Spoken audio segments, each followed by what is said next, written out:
Yeah. Big up StreetMic. The shit has landed.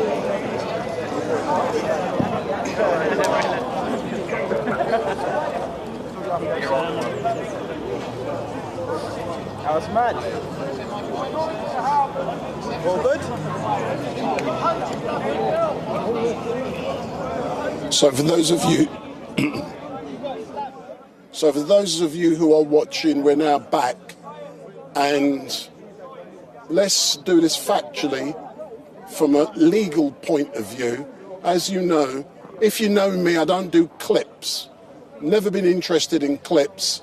When an incident occurred not long ago, I was interviewing Pavo as it happened, and so everything that happens, including perfect sound, has been recorded, and that's now been shared with the police. I'm not scared to say that.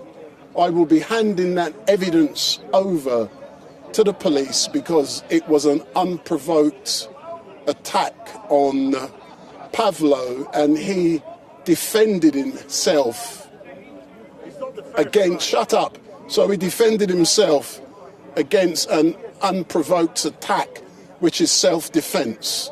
So in the background we've got Bob. So I'll be engaging with Bob very shortly. I'm now going to spin my camera. So I've now provided the evidence to the police from my footage to show exactly what happened and what was said.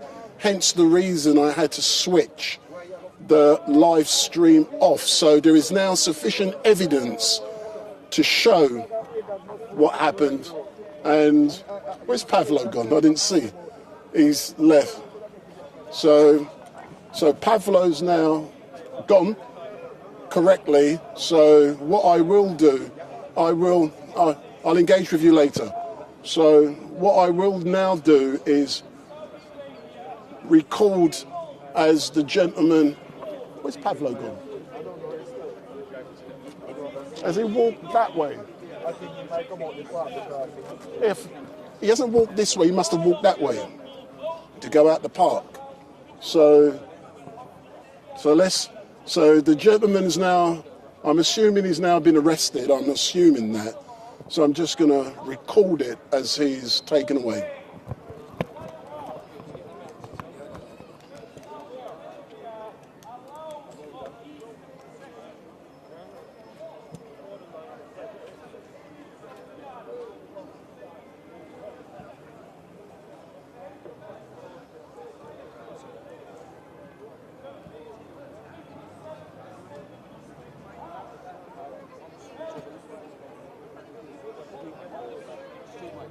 No, not now. Say that again? Say that again? I don't do clips.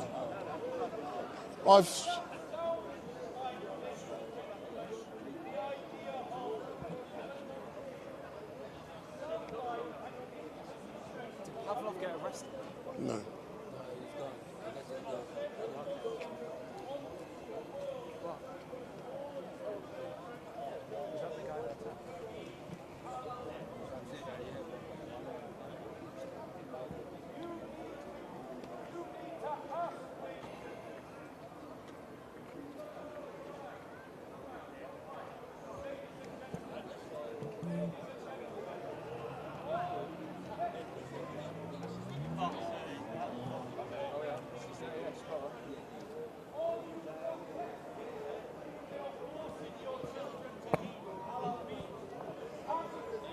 So I believe the man's now been de-arrested, and it looks like he's been asked to leave the park. So it appears if the man is now being de-arrested and he's been asked to leave the park. Don't read nothing into that.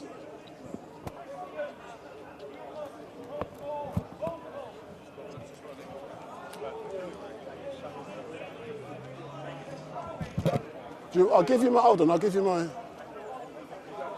I'm here till 5. Huh? I just got it on your channel here. No, forget fucking channels, excuse my language. I'm talking evidence. Not met my wife. No, I hear you. My number's on there. Oh, right, perfect. But I'm here till 5 o'clock anyway, yeah? No problem, I'll be back in a little bit. Yeah, I'll bring you oh. coffee or anything. Huh? I'll bring you a coffee, sorry. I got drink in there, yeah? Yeah. Thank you.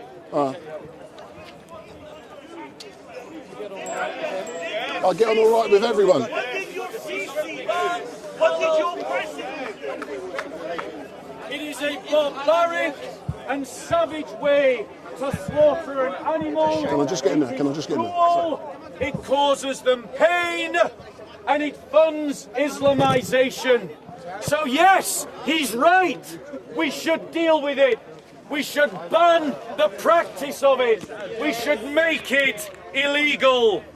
They want to impose it upon us. Let us just outlaw it completely, ladies and gentlemen. The Henry Jackson survey found that 52% of Muslims wanted to make it illegal to show pictures of Muhammad in public.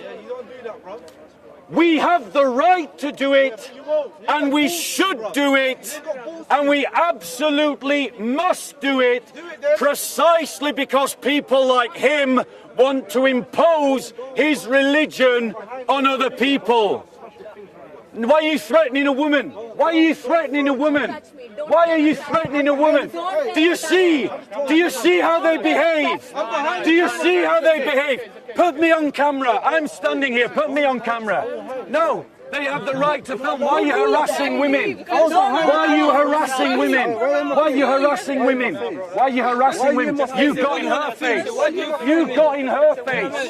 Why did you get in her face? Why did you touch a woman? Is it haram or halal to touch a woman you don't know? Is it haram or halal to touch a woman you don't know? You touched her on the shoulder. Jihadi trash. This is what we've got to stand against. Because if you allow them to bully you, they will bully you, ladies and gentlemen. And as you can see, ladies and gentlemen, they seek to try and intimidate us. They seek to try and bully us like this man is trying to do right now. You must stand up to them. You must not be afraid of people like this. You must not allow them to dominate you like they want to. Because if they do, ladies and gentlemen, if they do, I'm going to go and stand back over there now to these guys. If they do, ladies and gentlemen, if they do, in a second, if you do allow them to intimidate you, they will take away your freedom. They will take away your freedom to express yourself like this man tried to do just now when he intimidated a woman. Don't generalize. Let me ask you this. Why were you not outraged by his behaviour? Why did you allow him to do it without challenge? Where is your courage to stand up to thugs like these two who seek to intimidate us because they think that their religion is superior? No, ladies and gentlemen, Islam is inferior. Muhammad is inferior. Jesus Christ is Lord. And in the Christian faith, we are allowed to use visual representations. And that means we can make visual representations of Muhammad, and we should not be intimidated to not do so, ladies and gentlemen. So, why are you grabbing me? Why are you grabbing me? Don't touch. I will talk about Muhammad whenever I want. No, leave Muhammad out of it. And why? Why must we talk about Muhammad? Slap you in your face right now. Because Muhammad, ladies and gentlemen, is what encourages them to behave like this. That is why they behave like this. And so as Christians, we must find our courage not to be intimidated, not to have our free speech taken by these wannabe jihadis, these Islamist thugs, these enemies of the church, these enemies of our freedom. You're seeing their behavior right in front of you. And if you tolerate it here, it will happen everywhere across the Western world. You have to stand up to them. They're only brave when they're in numbers, ladies and gentlemen. Shortly. Well, we're the only Muslims here, bro. Everyone around here is... So, Celebrated in the Vatican. so, ladies and gentlemen, Is Ramadan celebrated in the so, ladies and gentlemen, I'll go on. 16% of those interviewed in the Henry Jackson interview said that only 16% of Muslims asked said that it was undesirable to have an Islamic party. Now, I personally don't think the Muslims need an Islamic party. They have one. It's called the Labour Party.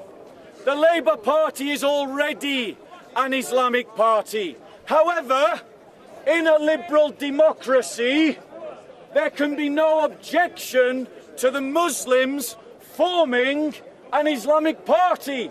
I can't object to it because the Christians have a political party, and I support that political party. And so I would welcome a Muslim party. But this should raise awareness amongst us all about the fact that a liberal secular democracy cannot stop Islamization. Liberal secular societies are not able to resist Islamization because you are all educated that you have to tolerate their behavior, that you have to tolerate their attitudes, that you can't stand up to them, that you can't defend yourself against them. The police do nothing. The government does nothing. We as Christians must organise ourselves to protect our own rights and to stand up for our own religion here in the West, because the liberal democracies are giving ground to the Islamists, and you will see that increasingly as things move forward, ladies and gentlemen. So, I'm going to make one more point and then I'll take some questions. The Henry Jackson survey found that only 23%, ladies and gentlemen, of Muslims didn't want to impose Sharia law. That means, ladies and gentlemen, that over 70% of Muslims in the United Kingdom were committed to imposing Sharia law. That Sharia law will turn Christians like me into second-class citizens. It will turn Christians and Jews into second-class citizens. It will allow for the buying and selling of slaves. It will allow, ladies and gentlemen, for Muslims who become Christians to be killed. It will allow, ladies and gentlemen, for the removal of Christians from government and the establishment of a religious apartheid. It will allow for polygamy and secret marriages and abortion, ladies and gentlemen. This kind of law is not something that we should tolerate. It is intolerable to allow an ideology that wants to reintroduce slavery back into the land, or the killing of apostates, or the dimitude of Christians and Jews, ladies and gentlemen. If you are against these things, then you have every right, ladies and gentlemen, to oppose the implementation of Sharia law in this land. But we, ladies and gentlemen, because of our liberal elites, have given ground to this ideology. But I have good news for you. What's the good news, Popsy? The good news is that there is an alternative to secular liberalism. There is an ideology that we can embrace that will stand up to the thugs that you saw earlier. It is a muscular Christianity that does not believe that it should tolerate evil, that it should tolerate the Islamists, that it should tolerate those who wish to bring back slavery and dimitude into the land. It believes that we should tackle these ideologies head on, not like liberals, but as Christians, ladies and gentlemen.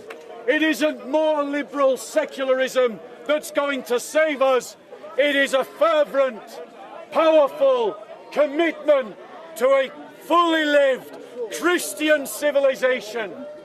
That is how we save ourselves from Islamization.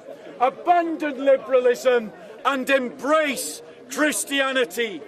Any questions, ladies and gentlemen?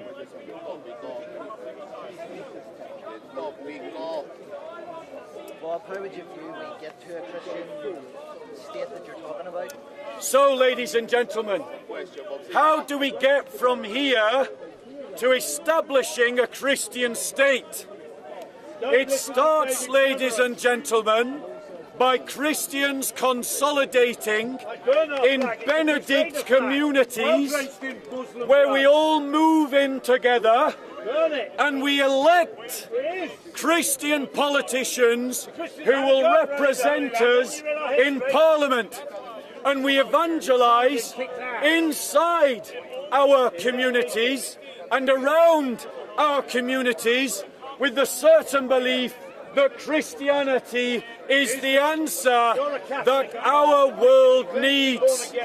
And we seek to establish a Christendom too, a second Christendom in Europe. No chance. We start from building from the ground up and rejecting liberalism and the Enlightenment. Liberalism is a product of fighting against so-called Christians. Any other questions? How wedded are you to the teachings of Rome? So, ladies and gentlemen, There's a question, you see. He's the a Catholic. question was how whether am I Well, to I'm the not a teachings Catholic, of but there are Rome. 7 deadly sins. I'm not a Roman Catholic, and so my acceptance of Rome's teaching is based upon where I think Rome's teachings embody the apostolic and prophetic teachings of the historical church. Any other questions, ladies and gentlemen?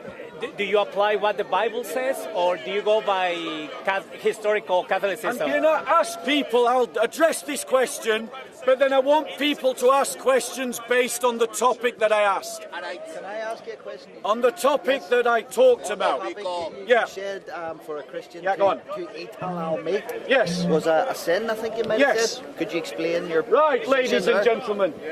Why is it a sin, ladies and gentlemen? Why is it a sin, ladies and gentlemen, for Christians to eat halal meat? Here's why. Why? Is it because the meat is magic? No. Is it because the meat has the power of demons? No. The reason why it is a sin for Christians to eat halal meat is because when you buy or purchase or participate in eating the halal meat, you fund Islamization, because halal meat is connected to Muslim industry, and in Muslim industry they have to pay zakat, and zakat funds dawah and the building of mosques and Islamization. And it is a sin for a Christian to fund the missionary efforts of other religions. And so, for that reason, it is a sin for Christians to eat halal meat. Any other questions, ladies and gentlemen? Follow up on that, Bob? Yeah, you can come back. So, the natural analogy that the brother picks up on is, should Christians boycott Muslim businesses? Yes, they should boycott Muslim businesses. Christians should shop at Christian businesses, and we should only shop at businesses that are not Christian when we don't have a choice. And when we don't have a choice between lots of different non-believing ideologies, we choose the lesser of two evils. And the lesser of two evils is to shop in the liberal shop rather than the Muslim shop. Any other question? You wanted to come back? I thought your point was going to be in Paul's reference to meat sacrificed to idols. Eat it, but don't ask where it's come from. But you didn't go down that route. That's correct. I was thinking you might have. The boycotting one isn't as strong, in my opinion. So what's your question? So the question is, if Paul says don't ask, it's okay to eat? So, the question is, ladies and gentlemen, Paul said don't ask, ladies and gentlemen. If you are a guest in someone's house and they serve you food, you have no reason to ask, ladies and gentlemen. However, if you know that something is halal, then you should not participate in eating it. And we should make it public policy that all halal meat has to be openly declared so that Christians can boycott and Muslims can eat. Ladies and gentlemen, the way that a consumerist society works is it bends itself around the consumer. If it bends itself around the consumer and you are an invisible consumer, then it won't bend around you. But it will bend around those that make a song and a dance about something. And that is why Muslims, even though they make up a smaller percentage of our society, are having a differential impact upon it. So we Christians must be more robust, more outward and more forceful in expecting that we should practice our religion in public, and that means refusing to eat halal. It's got nothing to do with whether it was blessed to Allah or not, because that blessing was to a false god, and that God doesn't exist. Any other questions, ladies and gentlemen? Is there a Bible reference to what you're saying of eating halal is a sin? So why is it a sin, ladies and gentlemen? It is understood by all Christians that we should not participate in sin. And spreading falsehood and spreading that which is untrue is a sin. So even if you don't spread Islam, but you fund the spreading of Islam, you have participated in the spreading of falsehood. And that is why it's a sin.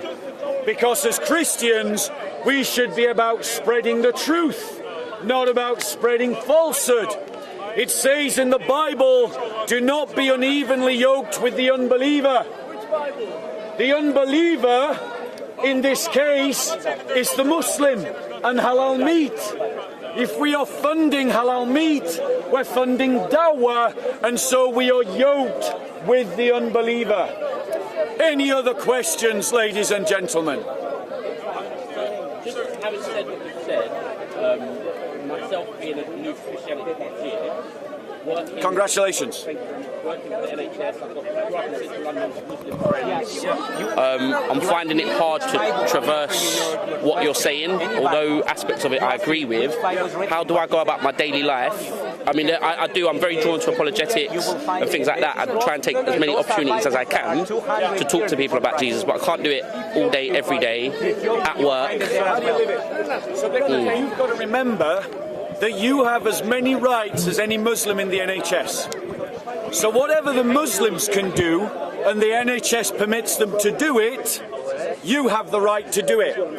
They don't say to you, they don't get involved in Easter parties and Christmas parties, and they refuse to eat meat that's not halal, so you can refuse to participate in celebrations of Eid, and you can refuse to eat halal meat. And if they use the prayer room, you can use the prayer room. And if the Muslims can say, well, I can't do this because of my religion, then you can say, I can't do this because of my religion. It's about knowing your rights and about asserting your rights according to your Christian faith. Now, obviously, you have to do that with wisdom. You have to do that with respect. You have to do that with diplomacy. You don't just barge into your manager's office, stamp on the desk and say, give me this, I won't do that. You've got to do it in an intelligent way according to a workplace, but you're not doing anything wrong by asserting your rights, and that's what we're talking about. So you, for instance, if they serve halal meat and they don't serve any other kind of meat, you can write in a letter of complaint saying, as a Christian, I can't eat halal meat. I require that the canteen serves non-halal meat for those that don't eat halal meat. And then you demand your rights, and you organise other Christians to demand the same rights. Right, so this is a good point, is that a lot of Christians don't think this way. And they don't think this way because they've been educated by the Enlightenment to think that their religion is just something that they should do privately. But that doctrine is not a Christian doctrine. Our faith is to be lived like a city on a hill, like a light that can be seen by all. That means that it is meant to be lived publicly. It is meant to be lived in a way that can be seen. It is meant to be salt to this earth. So it is meant to have a preserving and protecting and transformative effect upon the world around us. But a lot of Christians have not been educated around that because they're still learning from the Enlightenment and not from Jesus Christ. Any other questions, ladies and gentlemen? Any other questions going once? So, great question. What about buying food from a Jewish shop, ladies and gentlemen?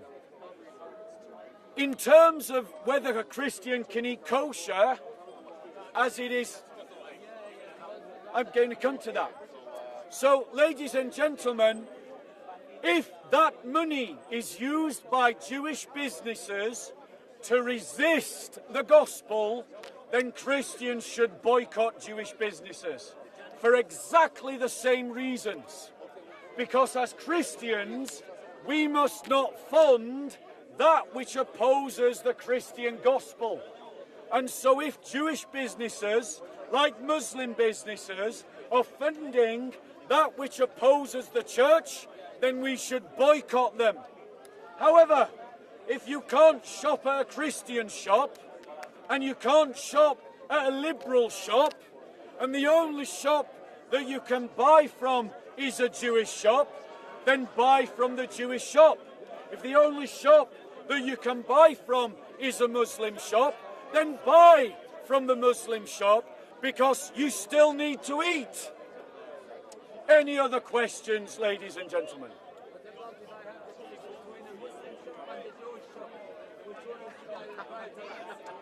If the only choice faced by a Christian was to buy between a Muslim shop and a Jewish shop, I would buy at the Jewish shop. Why? Because the Jews only resist the evangelization of Jews, but Muslims seek to convert Christians. And so the lesser of the two evils is to buy with the Jews. Any other questions, ladies and gentlemen? No, I haven't. Well, it's for you, and it will help you. I'll talk to you later. I'll take it. I'll talk to you later. What's your question, sir? Don't you think that a complaint should be made under the hate speech law in Scotland on the basis that every Muslim, including the First Minister, says every day, lead us on the straight path, which is unexceptionable, and I agree with, not on the path of those who've gone astray, and not on the path of those on whom the wrath of God rests. Indeed. Okay, I'll take that question. Ladies and gentlemen, the hate speech laws are going to bite everybody in the ass. Every day, Muslims pray a curse upon the non-believers. They pray curses upon non-believers, that Allah will frustrate our plans, that Allah will cause us to be confounded. Every single day they make those kinds of prayers. If ever you see those prayers being made public in Scotland, you should complain using the hate speech laws of Scotland against the Muslim that makes those prayers. Because It is hate speech, ladies and gentlemen. Sorry, sir, I'm taking your question. Use the Scottish hate speech laws as a weapon because they were designed to be used as a weapon. But the Liberals and the left wing designed them to use against the political right and to use against Christians. So Christians become activists and use those laws against those from the left and from Islam that speak hatred against the rest of us. So every time an imam in a mosque is filmed calling for the destruction of Israel or for the establishment of Sharia, use those laws to demonstrate that he's practicing hate speech. Because only when we weaponize these laws will these laws be abolished. So for those of you who are watching, if this is the first time you've seen StreetMic, make sure you hit that subscribe button. So hit that button if this is the first time you've seen StreetMic live stream, and make sure you also switch on the notification bell so that every time we go live, you will be informed. Please note that at 3 p.m. I am due to interview some of you who know him. His name is Wilsy. So at 3 p.m. I'm due to interview Wilsy. And Wilsy, he's a well-known YouTuber. He was badly beaten and attacked by the Metropolitan Police, the Bully Boys. So the Bully Boys attacked, beat Wilsy in an unprovoked attack. He was then charged with assault, and after being charged, the case went to trial, and last week he was found not guilty. So Wilsy is due to be here around 3 p.m. and I will be asking him a simple question. What is it like to be battered in an unprovoked attack by the best police force in the world? So what is it like? So Bob, before you... No, I said any other questions. You had your chance. I'll wait. You know I can wait, mate. Right, do you want to ask some questions? So a couple of questions, Bob. It's, we've just gone past the Easter period, yes, and everyone was looking out for Bob. Yep. So where were you, sir, during Easter? Okay, the most boring question is a question about me. I'd rather have questions about my faith. But I was celebrating the start of Easter, and I didn't want to be here on the most joyous day of the year. Easter Sunday is more important than Christmas for Christians. It is more important than any other holiday for the Christian. And Easter is still being celebrated right now. We're celebrating Easter for 50 days. So we're still celebrating Easter. This is the third Sunday of Easter. And on the first Sunday of Easter, the most important day of the Christian year, I didn't want to be here because here is toxic and negative and confrontational. And on such a beautiful and holy day, I wanted to be in church, and I wanted to be with my family, and I wanted to be with my friends. Any other questions, ladies and gentlemen? So, Bob... Go on, ask another question. So when you're talking about it's toxic, elaborate specifically on Speaker's Corner. What is it about this environment, which you are part of, that is toxic? Okay, the second most boring kind of question is a question about the corner. I'd rather take questions about my faith. However, why is Speaker's Corner a toxic atmosphere, ladies and gentlemen? I'll tell you why. I'll tell you why, ladies and gentlemen, why it's toxic. Do you remember this thug here that just tried to pull a fist at me just then? like the coward that he is. That's why it's toxic. Did you catch him on camera? Did you see him look like he was going to punch me just then? Sneaky, cowardly punch. That's why this place is toxic. Why come here then? Because of people like him. Because of these jihadi scum who think that they have the right to do what they want, and the police allow them to do it. And many of you men, ladies and gentlemen, many of you men allow them to do it because you don't stand up to them. These kinds of people bring a toxicity. Speaker's Corner is about public debate.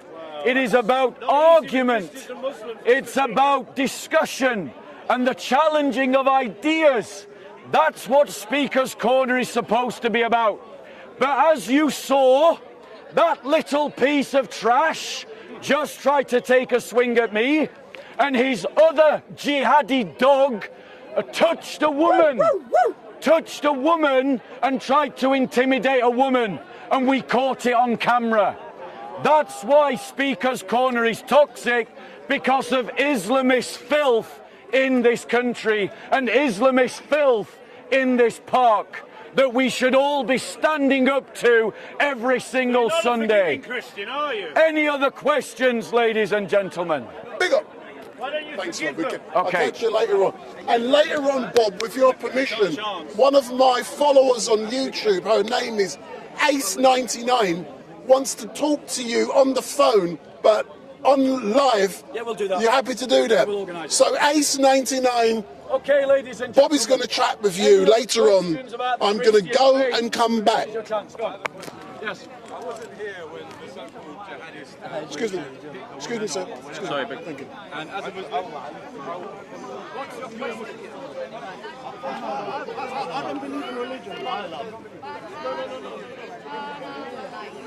Notice, later. So, dear friends. Hello. Hello, brother.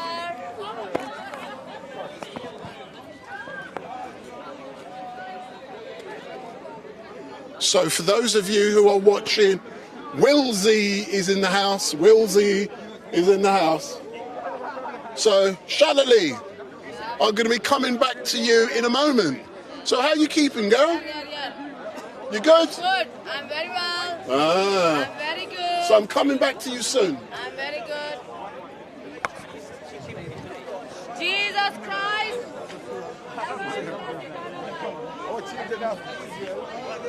Fucking hell, man. Where you been all this time?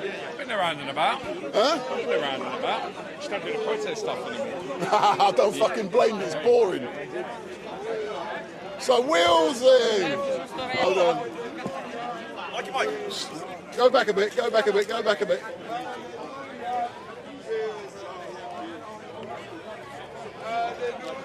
So for those of you who are watching, this is going to be one of the most interesting interviews I've done here at Speaker's Corner. And I did say to people that, hold on. You all right, man? You missed the fights and everything. Have I? Were there fights today? Give me 1 second. I've got some paperwork for you. So for those of you who are watching, the geezer in front of me, his name is Wilsy, and unbeknown. So big up, league. So this is the evidence. So what I want to do first of all is to introduce this geezer in front of you. So Wilsy, introduce yourself. Who are you? My name's William Coleshill. I'm a journalist. The Met Police call me an outspoken critic on Not my yet. No. police We're not record. going there. Who are you? Let's do it slowly. In 2020, I saw what was going on with this. No. We're not going into your case. We're not going into your case yet. Who is Wilsy? Forget your case. They're something separate. We'll go into that in a minute. But who's Wilsy? For people who don't know you. I'm a man, I'm an Englishman, I was raised in this country, grew up, I love this country, my ancestors went through 2 world wars for this country. I don't know this man. Not to say I'm opposed to him, but I don't know him. I believe in freedom, basically. So you are a person who believes in freedom, and is that freedom of speech or freedom of actions? So long as you don't breach the non-aggression principle, so long as you're not harming anyone else, you should be free. That's freedom of speech, freedom of assembly, freedom of movement within your own nation. Obviously, I believe in borders. Also freedom to self-defence, right to bear arms. So you are a rascal rebel, but in believing in all of these freedoms, you are a citizen's journalist, yes or no? Yeah, I'd say I'm a citizen journalist. Are you a well-known YouTuber? I don't know how well known I am, but a few people know me. So what's your name on YouTube? Our outlet is called Resistance GB. So this is Wilsy from Resistance GB, but over the last year, 2 years, no one has seen you. Where you been hiding? Well, over the last couple of years, we've been working to, Laura and I, we've been working to help parents who are homeschooling their kids. We've been working to help them homeschool their kids, working as tutors, working to support parents to get their kids out of the state system. Before I became a journalist, I was working in schools, I was a teaching assistant. We both got backgrounds in education, and we're helping to get kids out of the system because traditionally, if you had a child and you were a carpenter, you would raise your kid from the age of 5 beyond. They would be in your carpenter shop working with you. You'd be teaching them the lessons, teaching them the numbers, teaching them the count, teaching them your skills. And I think we need to go back to a system where parents raise their own children rather than leaving it to the state, to the government. So before we go into an incident which happened a couple of years ago, which resulted in you appearing in court last week, we'll go to that in a minute, But you are well known for holding what type of camera in your hand normally? GoPro. So where's it today? It's actually in my bag. Get it out, get it out, get it out. So I'm now going to ask William to get his GoPro out of the bag. And so those of you, hold it up, Wills. So there's William's GoPro. See, what people don't know is that William works for StreetMic, true or not? Or works with? Works with StreetMic. Yeah, so William works with StreetMic, and since he started working with StreetMic, you don't really use that camera no more, do you? Not too much, not too much. We've been focusing on, trying to survive and also trying to get kids out of the state system. Excellent, excellent stuff. So let's go specifically about a criminal case which happened last week. But what I'm going to ask you is a provocative question here. What was it like for you as a citizen journalist to be attacked, beaten, and what also happened was that you was charged by the best police force in this country for assault? So the bully boys from the Territorial Support Army, as I call them, beat you unprovoked. Tell people what happened. Well, it's not the first time I've been threatened, intimidated, harassed by police. It's unfortunately too common an occurrence for a lot of journalists going out there on the street and reporting on the crimes that police commit. So I started reporting in 2020. The first case I covered was the Simon Dolan case. It was actually a court case, and I think it was only about... Carry on, not now. Carry on. I think it was only maybe about 8 people turned up to that appeal in the High Court, and I found that really shocking because I thought this is a case which is determining whether 70 million people are going to be under house arrest, the freedom of every single person in this country. There's no protest outside, there's barely anyone inside, and the Lord Chief Justice of England and Wales was busy referencing what he'd seen in the Times newspaper rather than actually looking at the scientific evidence and ignoring points of public law or constitutional law in his decision. decision, which I found disgusting because I was raised to believe that we have fundamental rights, each of us fundamental natural rights, which are inviolable, which the government, they don't come to the government, they're not given by the government, and the government can't take away. So tell us specifically what happened when the bully boys, the territorial support army, beat the fuck out of you. What happened? So I've been reporting that day. I'd been watching the police grab people, throw them in the back of vans, get very violent and aggressive with people. They'd formed a police wall, which actually cut a lot of people off. Bearing in mind, people come from all around the country. They cut a lot of people off from the tube station that they come out of, which is obviously, for someone who doesn't know London, the only thing they know is the tube station that they've come out of, so that's their only way home. They don't know how to navigate anywhere else. They cut people off from the shop. And being in Parliament Square, you know there aren't that many shops around because it's quite an expensive area. So they cut people off from their access to water. It was one of the hottest days of the year, possibly the hottest day of the year. I don't know, I haven't checked, but it was extremely hot. They were cutting people off from their access to toilets, you know, little old ladies. Were they cattled, or it was a different strategy being used? So people were able to exit via different routes. They could leave, but obviously people had gone to Westminster. They come straight out of Westminster Station and they didn't know where else to go. A lot of people weren't familiar with the area and they just wanted to be able to leave the way that they come.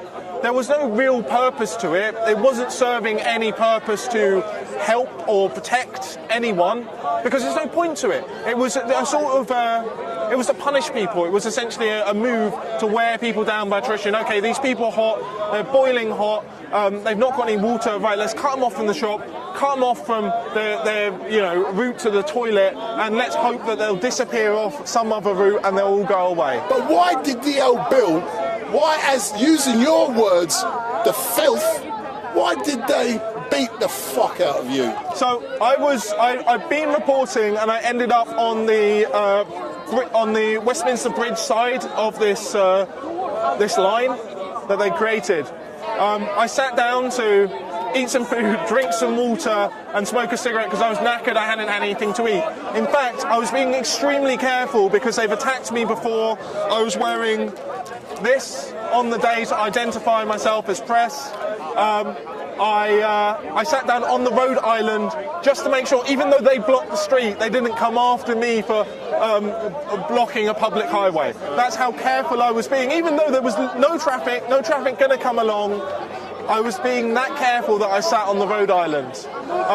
I've been sitting there for about half an hour, peacefully. I've been recording. I didn't just have this, I also had the live stream that was going, so quite a big camera setup, tripod on the bottom of it. I was speaking and relaying events that were happening at the protest, answering questions from the public. There were about 4,000 to 5,000 people watching. And then eventually I went to get up because I've been sitting there for maybe half an hour, maybe it was 20 minutes, not entirely sure. And just before then, actually, I'd like to bring this up. I'd watched an inspector knee a man who seemed like he was about 70 years old in the stomach. So this inspector went up to a man who was about 70 and went like that. And I thought that was disgusting. And this was an old man who was just trying to get to the Tesco's to get some water because he was sweltering, right? Obviously, you come down there, maybe you come down with your wife, you don't want to just leave her alone when you've got this aggression from the Met Police. You want to go to the nearest shop, get some water, come back, rather than splitting people up. But there was absolutely no consideration of this. But you still haven't answered my question. Why did they beat the fuck out of you? And why was you charged with assault?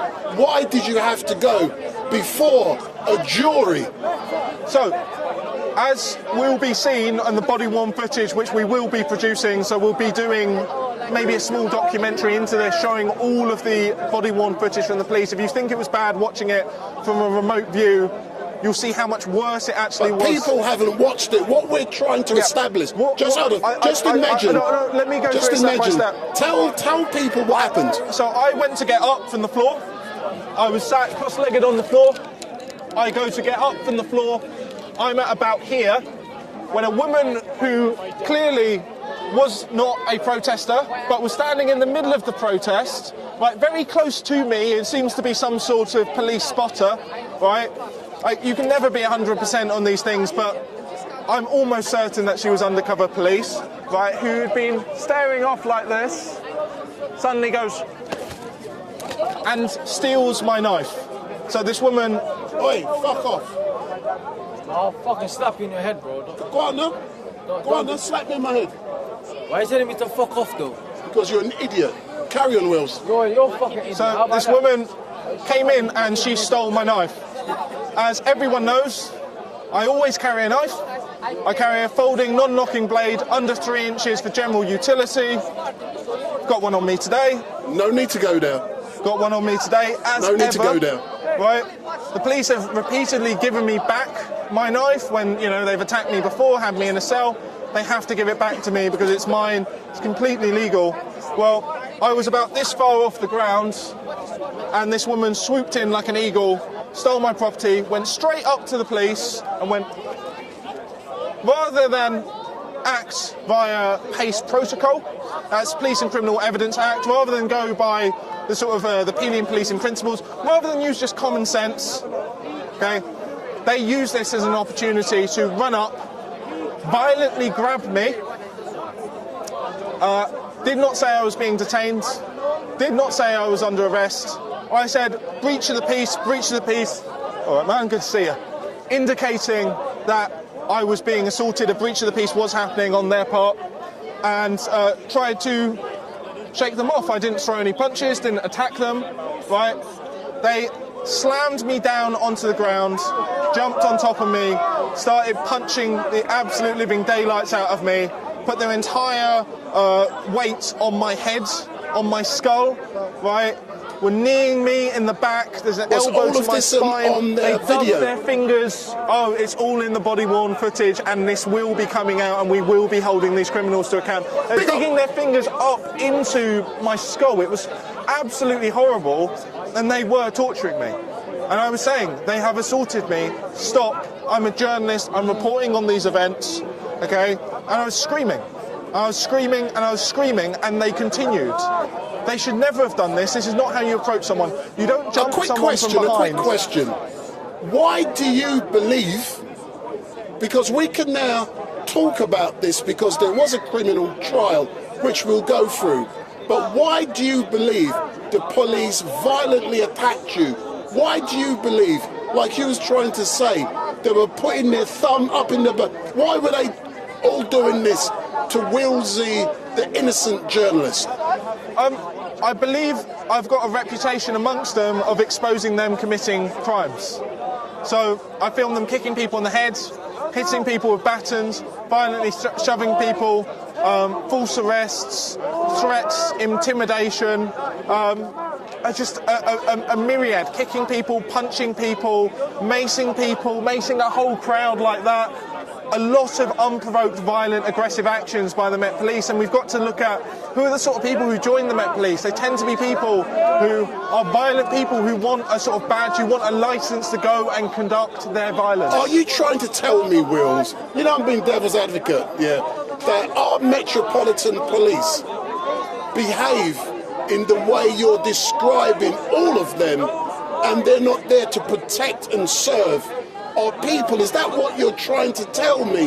That our brilliant Metropolitan Police officers, men and women, that all of them behave like this? I think the last 4 years is complete testimony. It's a complete testament to exactly just how criminal and aggressive and violent these people are. Frankly, if you take even something like going after people for possessing herbs like cannabis, if you want to sign up as someone who will take someone violently and throw them in the back of a van and throw them in the back of a cell for possessing herbs or smoking herbs, well, you're a bad person. I think people who sign up to this are signing on to a whole load of evil, horrible baggage, and they're enforcing it. You know, look at them trying to shut down Speaker's Corner, shutting down free speech, going after people just for speaking, going after people for reporting on events, and going after peaceful protests. I've seen them. So you were battered and beaten. You was then arrested and charged. What were the 2 charges that were laid against you? So originally they said, "Oh, you've got a piece of cutlery," which I said, "Okay, well, this is not how you approach someone with cutlery." Then they said, "Oh, well, you've got an offensive weapon with intent." Are you ridiculous? You know, what intent? There's clearly no intent. I've been sitting cross-legged in front of the police who attacked me for 20, maybe 30 minutes before this all commenced. So where is the violent intent that you can see? You can see I'm a journalist. You can see I'm reporting on all of this. They attacked anyway. Then, because they realised... I'm trying to establish what were the charges. I'm trying to engage the people. So what did they charge you with? They charged me with assault on an emergency worker twice over. So you were charged with assault on an emergency worker twice over. When was this? This was basically straight afterwards. They said, "Oh, you've committed..." So how long ago? People don't know. I'm putting a timeline. So you should know all this off by heart. 2.5 years ago. The 20th of July 2021. So nearly 3 years ago, yeah? So after you were charged, the case eventually come up in a magistrate's court, yes or no? Yep. How did you what options were you given when you were at the magistrates? They offered, their bribe of go with a magistrate and they'll go easy on you. You can't have the maximum sentence. And I said, no, I'm innocent. They're the ones guilty of crimes. They're the ones who should be here. I'm not guilty and I'll take a jury. So you chose a jury and the case started last week in Southwark, yes or no? After a long time of them buggering me about, having me wait every day like a dog to get a phone call or have to phone up around 5 o'clock to be told whether I was going to be in the next day. They did that for 2 weeks, and at the end of the 2 weeks, they then didn't get back to my solicitor, so we didn't know if it was going to be a third week. But we won't go into that bit. I'm trying to engage the people online. So this week I was in court. So you were in court and the last week. accusations were that whilst they were assaulting me, I grabbed one of their arms. This is the great accusation. The first count. Were you charged with that? Yes, I was charged with grabbing the arm of a man who was assaulting me. So you were charged with grabbing the arm. Charge 1. What was charge 2? Charge 2, well, they said that I bit them. So grabbing the arm and biting, yeah. So eventually the trial started. What was the prosecution's evidence against you? Well, they had me on video holding the arm of a man who was attacking me.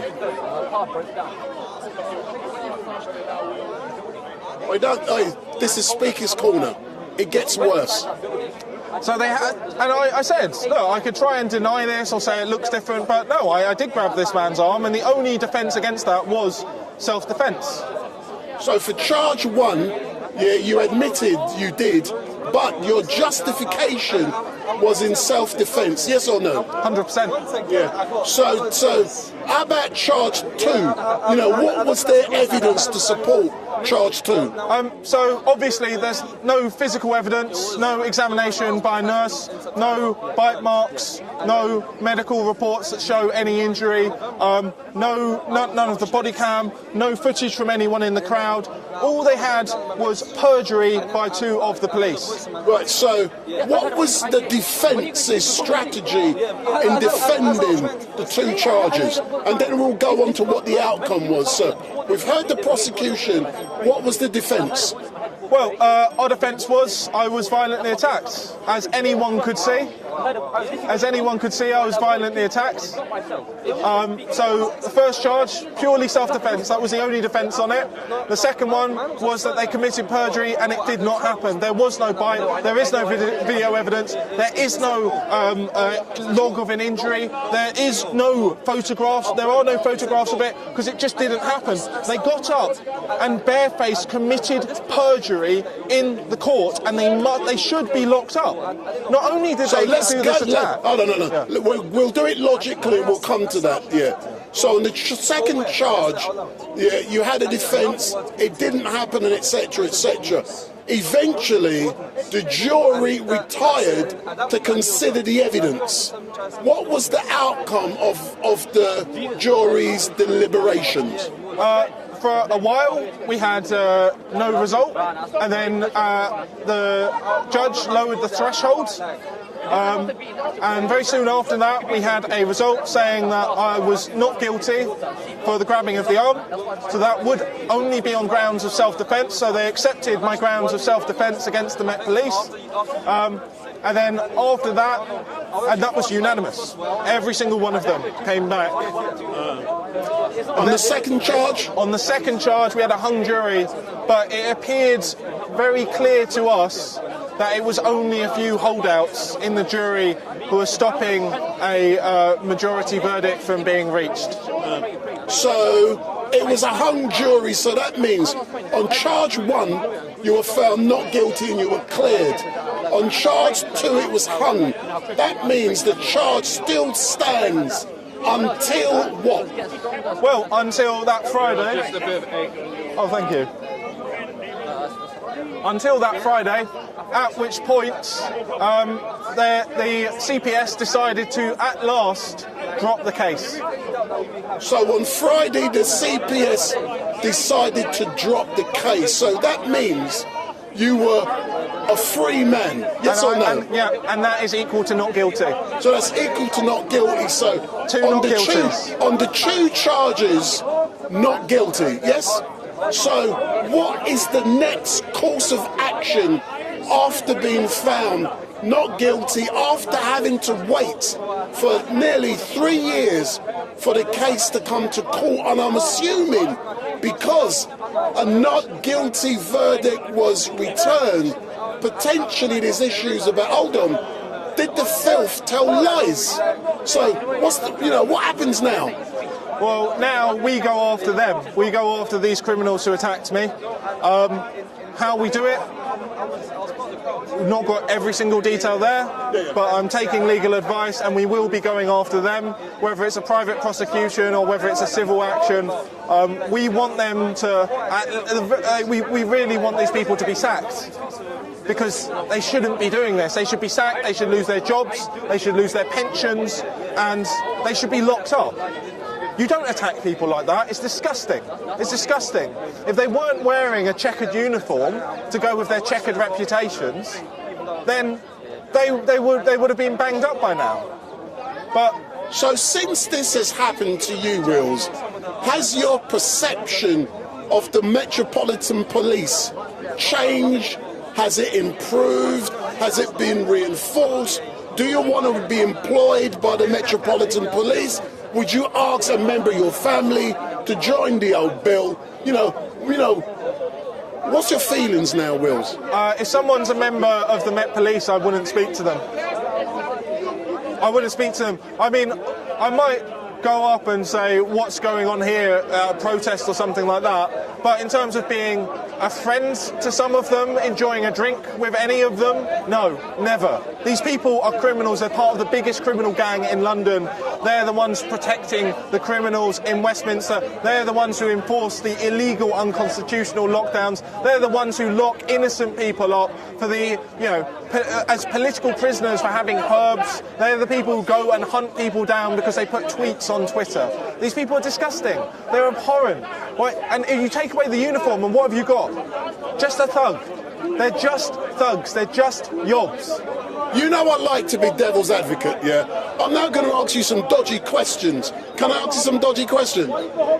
If you draw a distinction between you and me, we do exactly the same things on the streets, yes or no?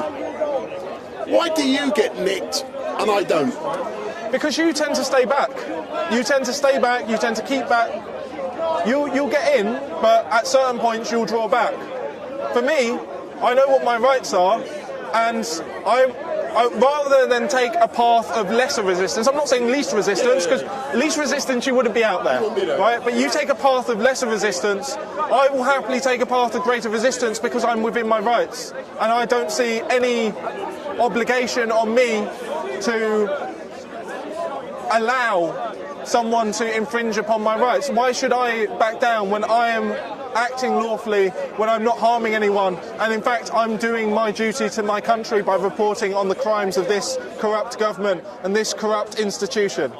But would it not be correct that in not backing down or stepping back and observing it from a different point of view, you're potentially inflaming the situation where, as a journalist, you should be an impartial observer? I'm being devil's advocate, hence the reason I'm asking the question. So, what's your view on that?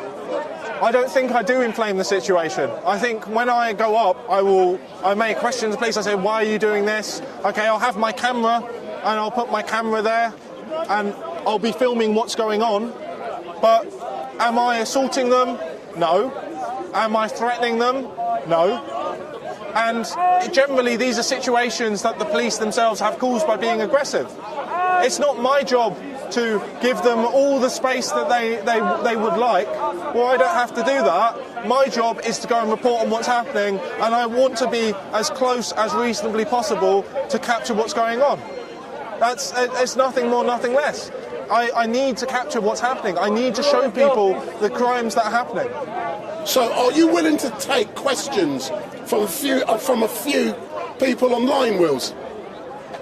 Excellent stuff. So those of you on the YouTube chat, so if you would like to ask William a few questions, go in the chat and pose a few questions. But before I start seeing the questions coming up, let me ask you about some other activities which you've been doing for StreetMic. Yeah. Are you happy to answer those questions? Should we go through them today, or No. leave them out? This is all relevant, yeah. So, and we're not going deep, and hence the reason I mentioned the GoPro. Yeah. Your usual style is with a GoPro. Yep. True or not? Yep. Since you've been dealing with myself, you use now a big cam. See the old bills now. See, they know Wilsy's here, so they're circulating you. So now you're using a big camera in a professional way, in a slightly different way. What's that like for you? Using different cameras, different equipments, and you have to be different in how. So I'm doing something. You have to be different in how you approach things. What's that like for you? I think it's been really enjoyable and educational. It's one thing, before all of this, I never knew how to use a camera. I barely knew how to use any of this. I'm like, okay, it's got an on button and a power button, that's good, right? Nice and simple. But it's been lovely using the bigger cameras and having higher quality film. Obviously, it's not you. For you, you consider it the best fit for a protest or being out and mobile. I generally don't consider it to be the best fit for being out and mobile when things are moving around and they're very fluid. But I think a lot of the skills here used with the bigger cameras, I'm going to be applying them, and I'd like to create a bit of longer form content going forward. So Samson Yak has said, hello Samson, are you allowed to walk with a small knife? Yes. Sue Brell has said, when are you restarting Resistance GB? Well, like I said, we've been focusing a lot on helping parents get their kids out of the state system. That's been our focus because we went into journalism. I don't think it's hubristic to say that we were sort of pioneers in the field, right, on the street. And now a lot more people have moved into that. That's wonderful. So we're looking for a new thing. We're going to be making, or I'm going to be making at least a documentary detailing everything that happened. And I'm currently collaborating with a few people. I don't know whether this will go via Resistance GB or not, but we're also doing a project looking at the pandemic treaty, the WHO pandemic treaty. And we've got a few videos, older videos that should come out, and I'm looking forward to a few more long-form interviews. There are a few things in the works. I can't say, I'm not going to give it the amount of time that I gave it before. That was a real emergency situation. But we will have a few videos out every now and then. Derek Marshall, you know Derek? Yep. Derek, big up. And this is a loaded question. Oh. Derek has said, will you be at the St. George's Day celebrations on the 23rd, and to let people know, on the 22nd, Tommy Robinson is in court in Westminster, and StreetMic is going to be there. On the 23rd is St George's Day on the Tuesday, so Derek is asking, will you be at the celebrations, because it's likely that Tommy Robinson his trial will be finished on the 23rd, which is St George's Day. What's the date today? 14th. Two Mondays, 2 Tuesdays. It'll be on a Tuesday, will it? It's going to be difficult for it. If it's a Tuesday, I can try. Well, all I can say is I can try, but I can't speak. But to say also, necessarily. Derek, it depends on if I've got work for him. So, yeah, it's actually a very difficult one. Tuesdays are Mondays not good. and Tuesdays are no good. No, not really. But who knows? Who knows? Like we've lost our capacity to live stream on YouTube. We've had a bit of issue with YouTube, but hopefully we'll be sorting that out soon. Anyway, what I say is we've got a couple of videos that we didn't publish ages ago that are actually really good videos that we're going to be putting out in the next few weeks. I'm also going to be making that documentary, and keep your eyes peeled, hit that little notification bell thing, because we're not spamming you every day. It will just be occasional, so it's probably time to hit the bell. I've never said that before, I probably haven't.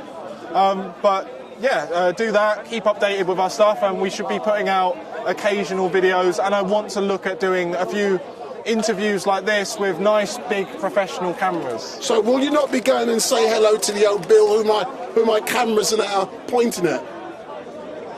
I don't want to be near the filth. They just disgust me. They're just school bullies. And look at them, all tooled up, armed. You know, when the police got up in court, they wore all these fancy dress uniforms. You never see them wear those on the street. You see them dressed like this, like paramilitaries. The reason that the police had to wear suits was because they had to fit in with the general public, because the idea was the public are the people and the police are the public and the public are the police. The idea is we have the same powers as the police, right? In fact, every one of us has a duty to look out for crime and to stop any actual crime that's happening. If you see a robbery, if you see an assault, if you see something like that. But unfortunately, these lot have arrogated to themselves powers above us. They've created a two-tier system where these don't look like ordinary people. These look like paramilitaries. These look like thugs. They've got all of these weapons. Yet if I were to carry half of what they're carrying, they'd be beating me up again and throwing me in a little box. That's ridiculous. How is it a civic police force if they carry weapons that they say we're not permitted to carry? That's a privilege. That's a two-tier system. The greatest has said, StreetMic, ask him what's it like to be middle class and rolling with a shank. Is it worth it? It's my duty. I think every man should carry a knife. I mean, our ancestors all carry knives. Traditionally, English men would all carry a bollock dagger, and if you actually search up bollock dagger, you'll find it hilarious. It is usually about this big, a knife, and the hilt itself looks like a... am I allowed to say penis on your stream? You say cock? Oh, I've taught kids about it. Like, this is our tradition. Like, everyone would carry a knife, and I think it's encouraged. When I was younger, I was in the Scouts. It's like, you carry a knife, you be prepared. But there's this hysteria that's been created that somehow knives create crimes. Well, cutlery don't commit crimes. It's people who commit crimes. They may use cutlery, but at the end of the day, cutlery don't commit crimes by themselves. Having an armed society can be quite a polite society, you'll find. And generally, I encourage everyone to carry a knife. I think every single man and woman should be carrying a knife, just because it's useful and because it's your right. I'm looking for questions. I've seen lots of comments. So, Wills, that's it. I can't see. I'll see lots of comments. But you know me, I like to be impartial. So, look into the camera. You got 5 minutes to say whatever, then I'm moving to the next person. So, talk to the people. These are the criminals just here? Absolutely. Those people are the criminals, and it's very important you exercise your rights, otherwise they'll completely atrophy. Everyone should be exercising their rights, everyone should be exercising their free speech. We've seen what's happening in Scotland. I think it's wonderful that the Scottish people are standing up against tyranny. They're telling people what they can and can't say in their own homes. Well, that's no purview of theirs. I don't believe that law is something handed down by government. I believe law is something that's discovered by a rational inquiry. I believe that if there is no victim, there cannot be a crime. How can it be a crime when you haven't hurt someone? How can it be a crime when you haven't injured someone? I think everyone needs to be out there exercising their rights and fighting for them, trying to uphold them. Because if we don't have that, then we've not got a country. If people didn't stand up for Speaker's Corner, then it would be abolished. It would be convenient for them to abolish it. We need to fight them at every single stage. And so I'd encourage everyone, do something. Whether it's talk to as many people as you can about what's going on wrong, whether it's starting up your own political party if you're interested in that sort of thing and elections, or whether it's going out being a journalist, or whether it's being a musician or being a comedian and calling all of this stuff out. At some point, there's going to be a reckoning against the criminals, and at some point they will have to face justice for their crimes. I just hope it's sooner rather than later. Excellent stuff. So, Wilsy, all I can say is thank you very much for giving me this opportunity to interview you. I know we chat most weeks, and what's it like for you to be here at Speaker's Corner? Earlier on when I was chatting with you, someone chucked an egg, there was fights, and this is Speaker's Corner normally. You know, since you've arrived, what do you think of what you're seeing and feeling here at this lovely location? I think we've got a lot of sectarian conflict going on, which has been the result of mass migration.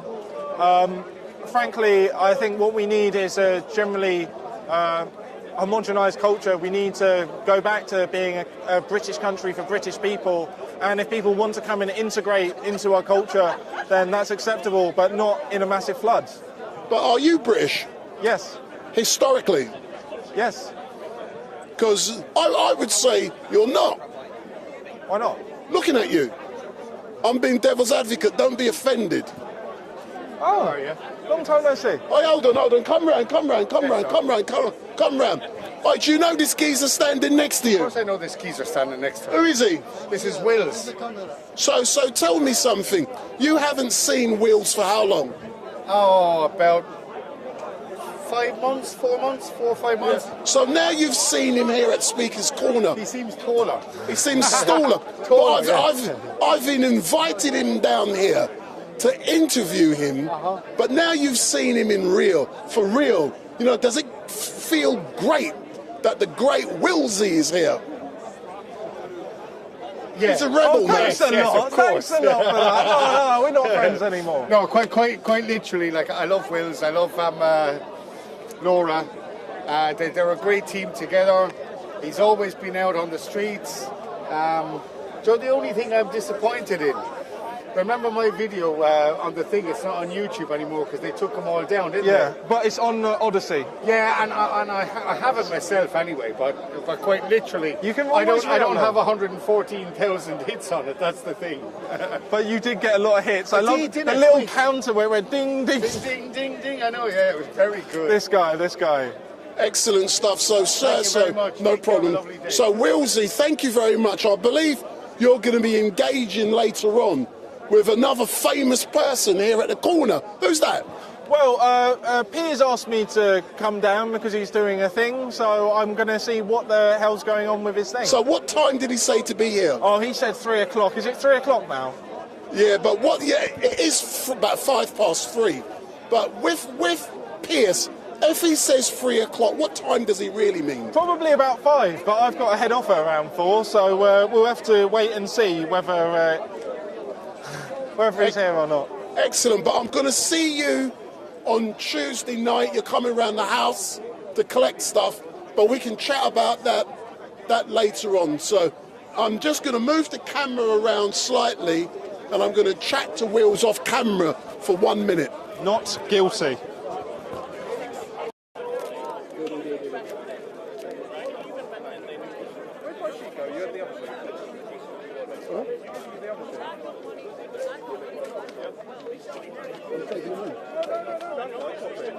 Oh my God, you can't give it to him.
मुसलमान हो जा पुत्र दोजख तो बच जा दोजख तो बच जा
one that asked him, pork, he went, what are you trying to do to me? Hey, someone got egged, blood. Someone got egged. Victim.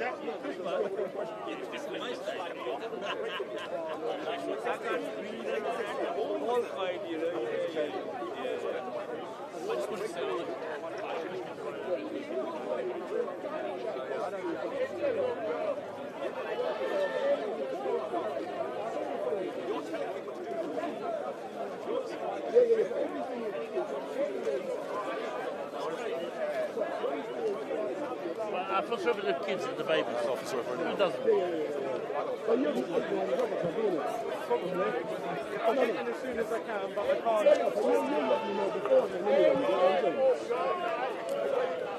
Yeah? Let me see who else. Amen, you done? Hey, I'll catch up with you before you go, man. Okay.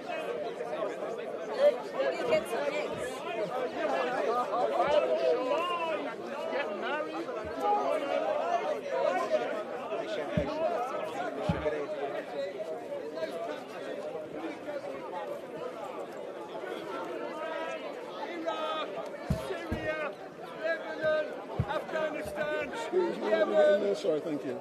Look at them. They're Excuse me, sir, can I get in? godforsaken Sorry, yes, of countries. course.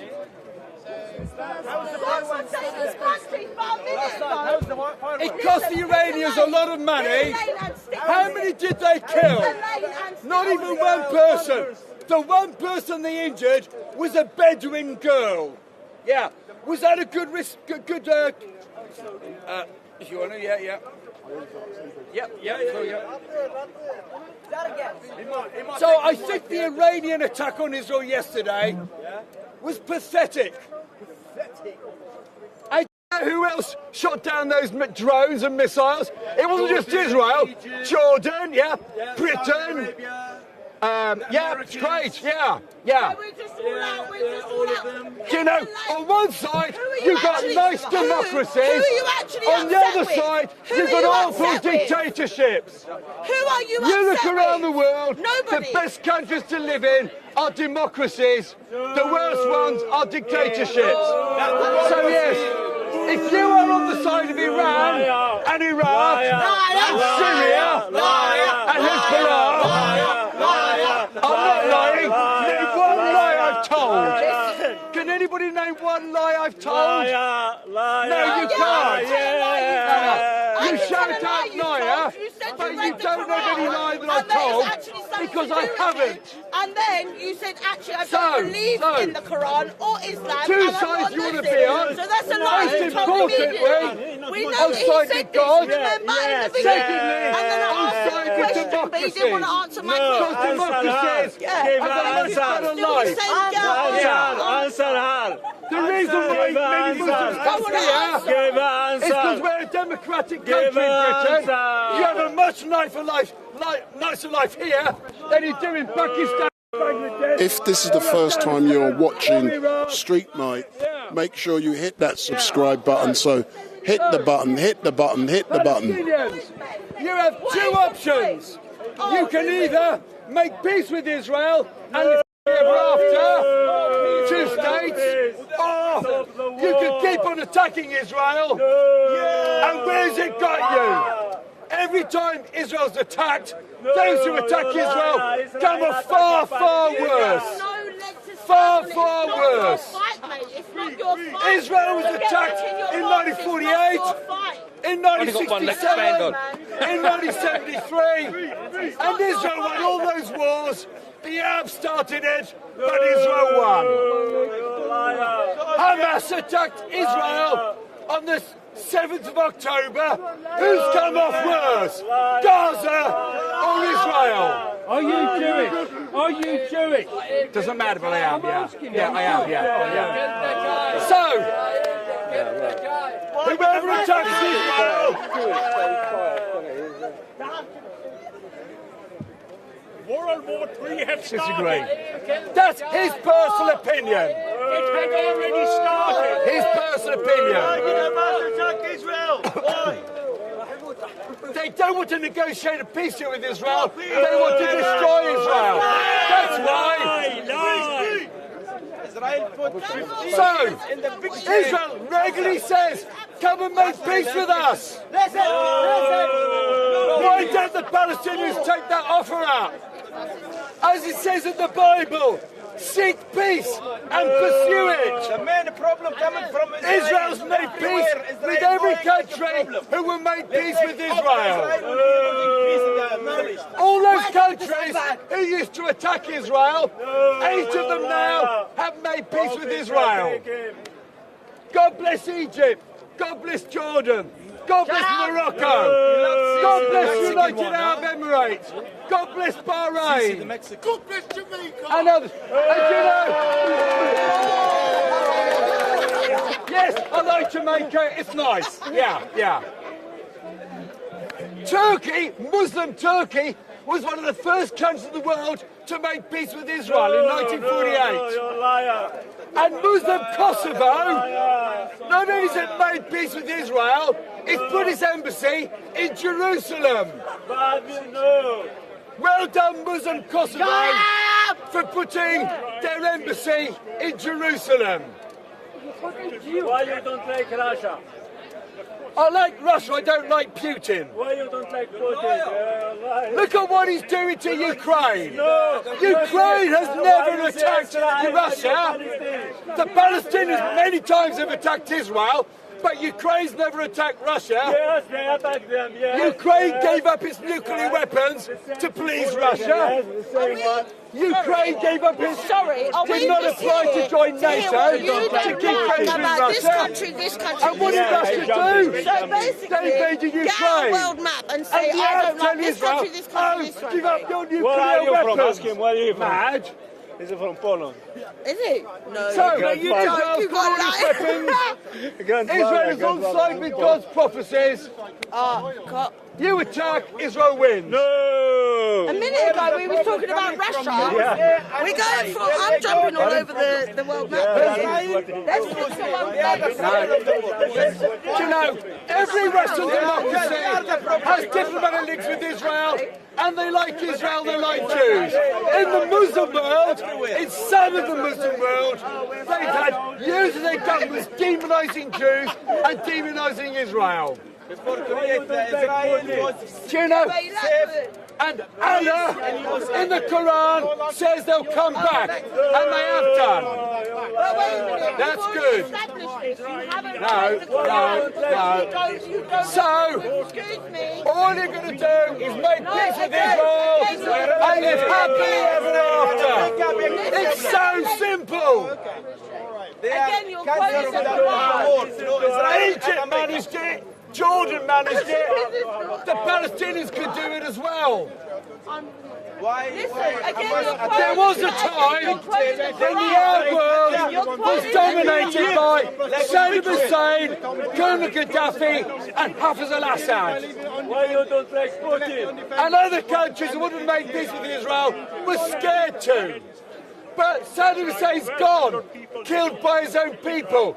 Colonel Gaddafi's gone, killed by his own people. And now, our Muslim countries say now, we are going to side with Allah and his Quran.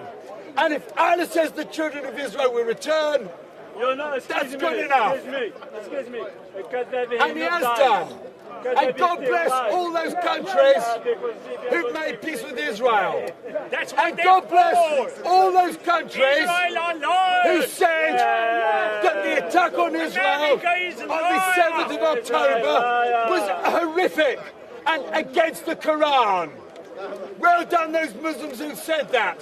But many Muslims around the world celebrated when Hamas was attacking civilians in Israel. Let me tell you something. And Al Jazeera celebrated. I was not celebrating. I knew this is a trap. It will mean the end of the world. Palestinians, make peace with Israel and live happily ever after. No way. Why not? Israel doesn't want that. Why not? Israel doesn't want it. Israel's offered it to them many times, and the Palestinian government have turned it down. The Israeli leader doesn't want it. That's what you say.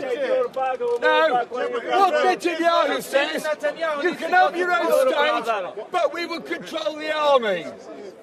And I can understand why the Palestinians have attacked Israel so many times until they can prove they really mean peace. I think the Israeli army should remain in the West Bank. War criminals. No. Israel is defending itself from people who do not observe the rules of war. How do you defend yourself against people who use suicide bombers, who deliberately attack civilians? How do you defend yourselves against that? They came in as refugees and they took it over the family. No, they migrated legally under the terms of the United League of Nations mandate. That's right, that's what happened. That's what happened. Yeah. People used to blame Israel, and then when we started getting Islamic terrorism in London, in Germany, in France, our government went to Israel to see how to deal with Islamic terrorism. We have Islamic terrorism in the London Underground. Killed 52 people in a pop concert in Manchester, targeting children. Targeting children.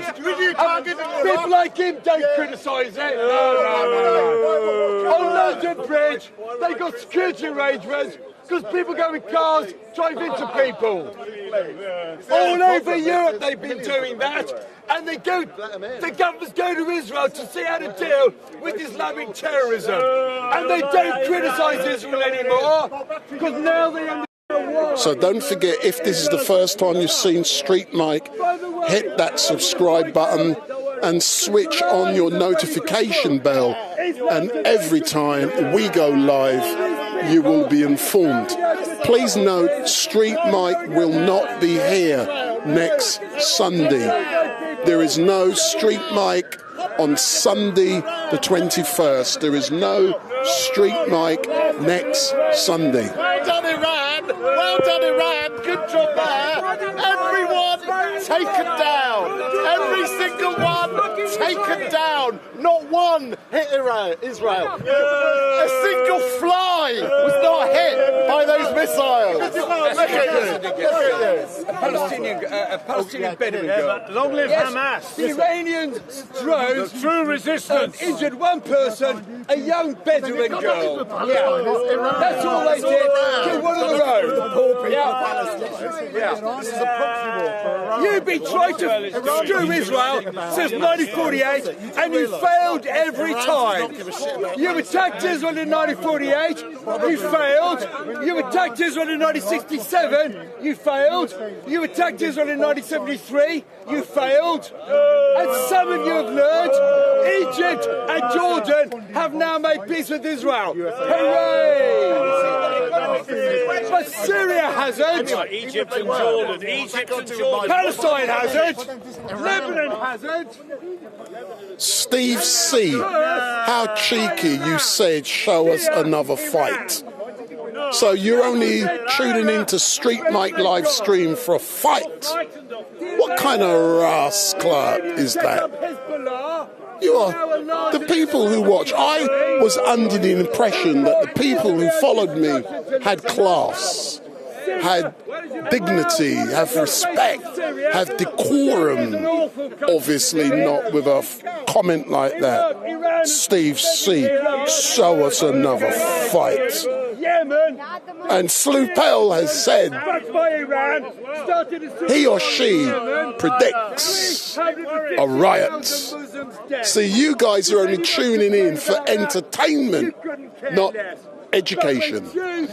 Kill Muslims. Oh, it's terrible.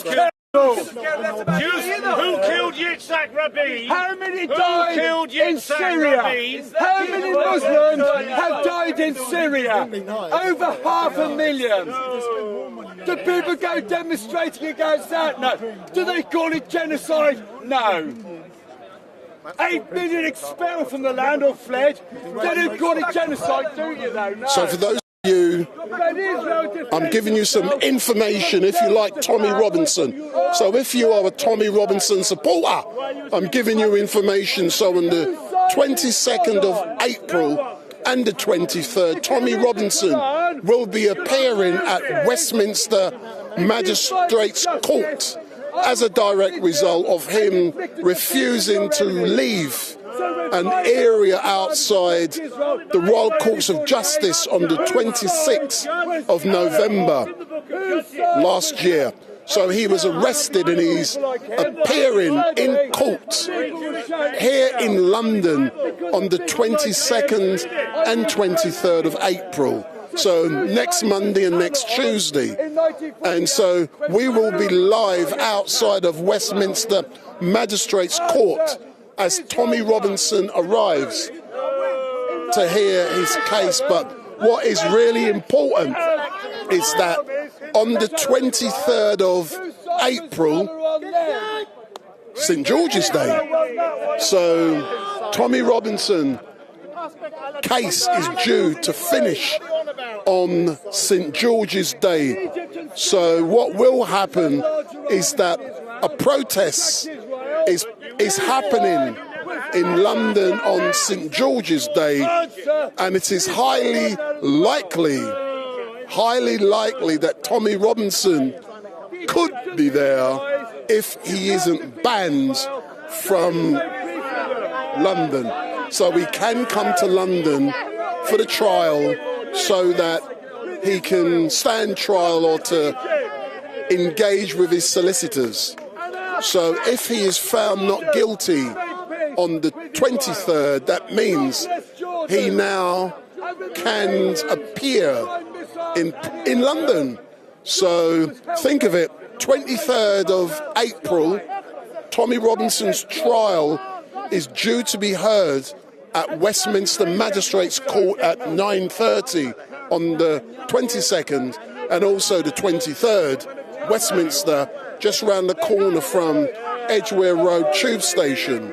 So is Tommy Robinson going to be a free man on the 23rd to celebrate St. George's? So let's go back. And if you like StreetMic LiveStream, make sure you hit that button. Big up. Only 9 countries in the world which use child soldiers, and Palestine is one of them. And 5 of those 9 countries are Muslim countries. So John Paul is asking about Hatun. So I'm now going to tell you my opinion on what's happening with Hatun, and I only open up my mouth when I know a fact. So I've seen communications from Hatun earlier on this week, and Hatun is alive and well. That's all I'm saying. In my opinion, I'll give you my opinion, after Edward Little,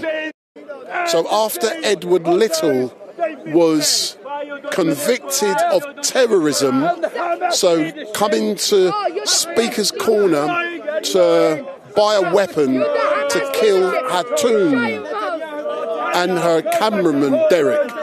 So Edward Little pleaded guilty to the charge.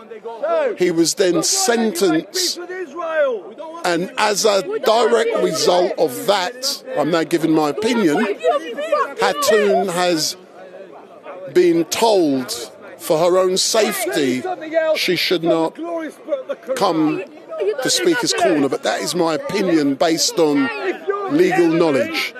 And the police have a duty and rely on Allah. So the police has a duty. They've discharged that duty by advising Hatun not to come here for her own safety. So that is why you haven't seen Hatun. Some people after, and think about it, yeah, there was conspiracy theories that Hatun had been all kind of foolishness. But this happened at the same time then when Edward Little received his custodial sentence, and he's going to be in prison for a number of years. So as a result, Hatun has not been seen. So I've seen communication this week from Hatun, and Hatun is alive and well. And some of you may have been asking me questions also about Rational Female and also her friend, Ale Gunman. What's happening with them, I don't know, but I haven't seen Rational Female for about 6 weeks. I haven't seen her friend, Sahara. And what I'm now going to do I'm going to ring a couple of people to see if they are... Oh, stop swearing! What are you swearing? Doesn't swear. He swore. I don't hear him. I heard him. He learns from you. No, from me. I don't swear.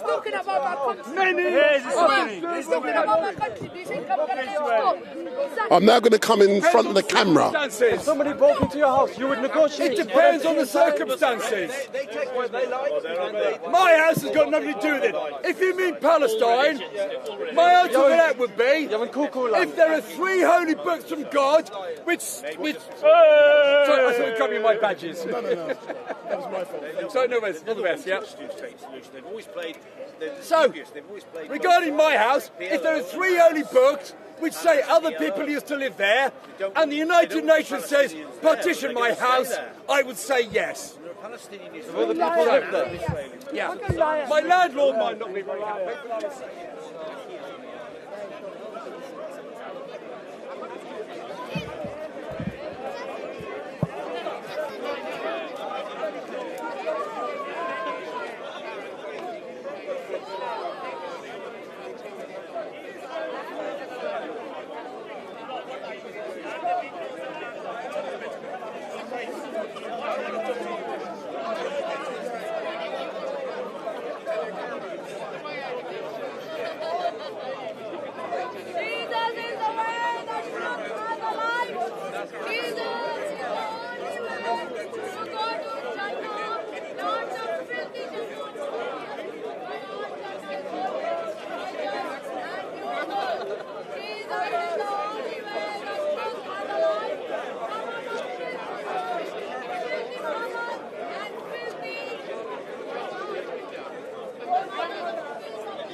So now let me put my microphone on. So for those of you who are watching, good afternoon, my name is Wendell Daniel, and welcome to StreetMic. I'm the mouthy geezer that you love to tune into every single week. And earlier on, lots of you would have seen fights. Boo, boo, boo, boo, boo, because I know you love it, man. So earlier on, Pavo, the Russian, was attacked, and some guy come up to him, push him in his face. I was interviewing Pavo at the time, and Pavo did a Mike Tyson. Boo, boo, boo, boo, boo, boo. Pavo was fighting. Poof, poof, poof. So we got that all.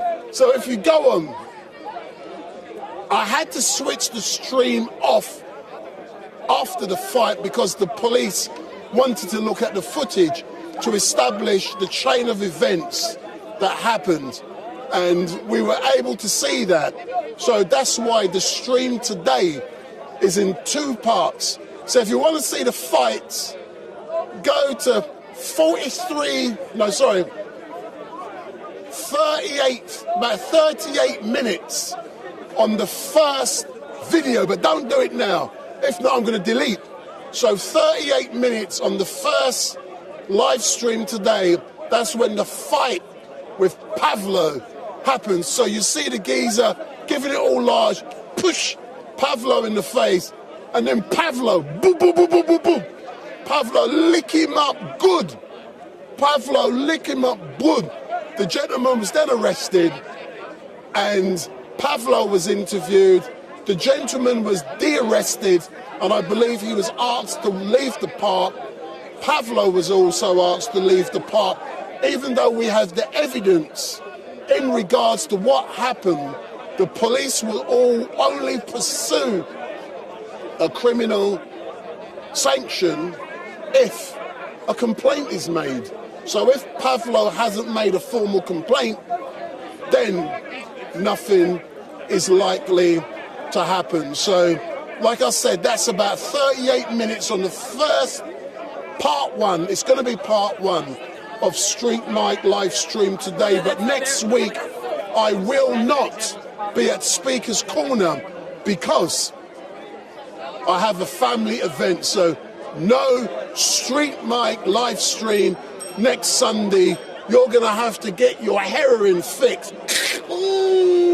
from somewhere else. You're not getting it from StreetMic live stream. Earlier on, I interviewed Wilsy, and many of you will know Wilsy. He's a well-known live streamer, but Wilsy works for me, and one of the reasons you haven't seen him is because he works most days for StreetMic live streaming events, paid events. So this kind of crap that you do, you don't get money for it. You need money to be able to pay the bills. And that's what, and he uses the big professional equipment, not a stupid GoPro. So I'm led to believe later on that some of the Muslim heavyweights are coming down here today, like Shamsi, Ali Dawa. We might even see Muhammad Hijab, and all of them boys, they are scared of StreetMic. Let's speak to my favourite Muslim. So, Uncle, so how are you, sir? Talk to the people in the camera. Talk to the people in the camera. So how are you keeping today, sir? Hold on a second. Hold on. Can you hold that, please? So let me put my mic up. So this is my favourite Muslim. Oh, yeah. My favorite. So those of you who know me will know that I have no interest in religion. I don't care about religion. That means I can engage with my Muslim brothers and sisters. If you are an atheist, if you are anyone, Christian, true or not? No. That's not true. I can engage with anybody. I'm a Muslim. You know, I talk to Christian, I talk to atheists, I talk who cursing me. I don't mind, you know. I like bad people to make them a good people. So you like to turn bad people around, yeah? Good, yes. Excellent That's what I like it. But you made me laugh a couple of weeks ago when I spoke to you. Yeah. And I'm going to big up my chest now. You said to me, I influence you. What did I influence you? To change the way you done things or see things? No. You remember? Yeah. What did you do? No, actually, you know, you talk very openly. And if somebody talk openly, then you learn and then you teach them too. So in that sense, yes, I changed a lot. Since I'm coming here, what I learned in 80 years, I learned in 1 year. So hold on. What you've learned in 80 years, but you haven't been on this beautiful earth for 80 years. You look like you're in your 50s. I am 81 years old. You're 81? Yeah. Oh my God, you must be doing something good. Well, you must be eating something real sweet. True or not? He eats dates. You see? If you stay there for a few seconds, if you come here, see this young lady, if you introduce yourself to the camera. I'm coming back. I've got a mouthful of dates. See, this young lady, I always wind her up. This is Piers Corbyn's girlfriend. No. Yes or no? Definitely not. Just I'm a good friend and a supporter. Yeah, but friends with benefits. No. You know I'm on a joke. Are you happy to see Wilsy? Yes, I love Wilsy. He's a great guy. Yeah, he's like my nephew. Excellent stuff. And we're so happy that we got the right result. So happy. Yeah. Anyway, I'm looking for him now. He's here somewhere, but I've told him that Pierce is here. What's your stream name? StreetMic LiveStream. StreetMic, M-I-C. StreetMic LiveStream. Because I'm live. Oh yeah. I don't edit. No, that's right. I don't believe in editing. No. If you edit it, that is all the truth gone. It's become a lie then. The truth, yes. But what you're back here at Speaker's Corner now for a year, but you're now handing out foods. But can I be quite honest? Yeah. I would not normally take anything that's handed out here free of charge for security reasons. Someone may want to kill me, but I will take from you, but from no one else. But do you understand why lots of people won't eat or drink anything that's given out here? No, they take it. No, they'll do from you, but from many others they won't. Oh, no, maybe, I don't know. How many people actually distribute dates? No, but it's who it's coming from. Yeah. I know some people here hand out dodgy stuff. Oh, no, that's not. No. I've seen it. People like it, that's why, this is what I like it, people. It's everything what I'm doing. I'm pleasing my creator, Allah subhanahu wa ta'ala, making people happy, Of course, and in a moment I'm going to speak with the Messiah, but all I can say is thank you very much. Okay, thank you very much. Excellent. So the Messiah, come forward. I know people love you. So for those of you who are watching, we're now going to have a chat with the Messiah. So the Messiah, give me a couple of seconds. So how are you keeping the Messiah? Working hard, trying to prevent a World War III in Palestine, Israel. Hold on. Let me put the microphone on you.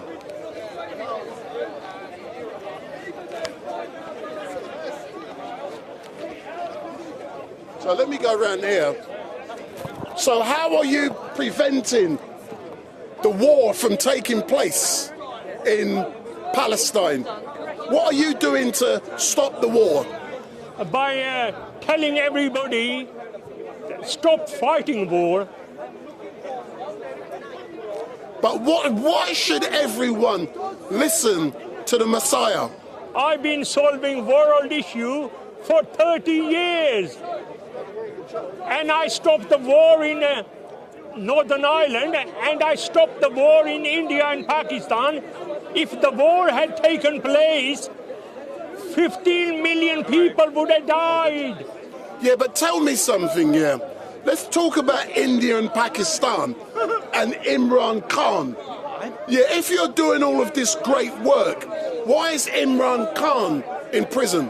I got him out of jail once. You got him out of jail? How? And by communicating with the military in Pakistan. So how did you communicate with the military in Pakistan? By communicating on X, on Twitter. So you sent the military in Pakistan a tweet? They are under the control of America.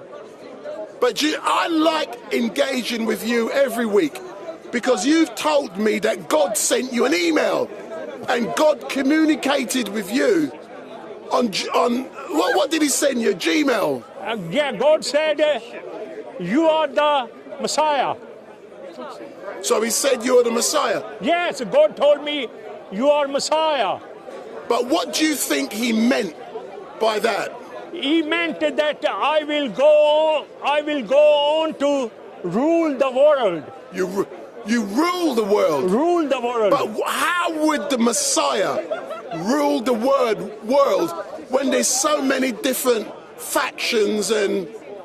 How would you rule the world? How? I was with God, and in 1 second, it took me to take photo.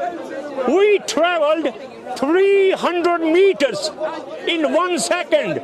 That's the speed of jumbo jet. Can you repeat that? So to make sure that everyone watching has heard what you said. So say that again. You did what in... I told God you told I want to take photo. God did not say anything. As I clicked the button, it took me 1 second. In 1 second, we traveled 300 meters. Oh, wow.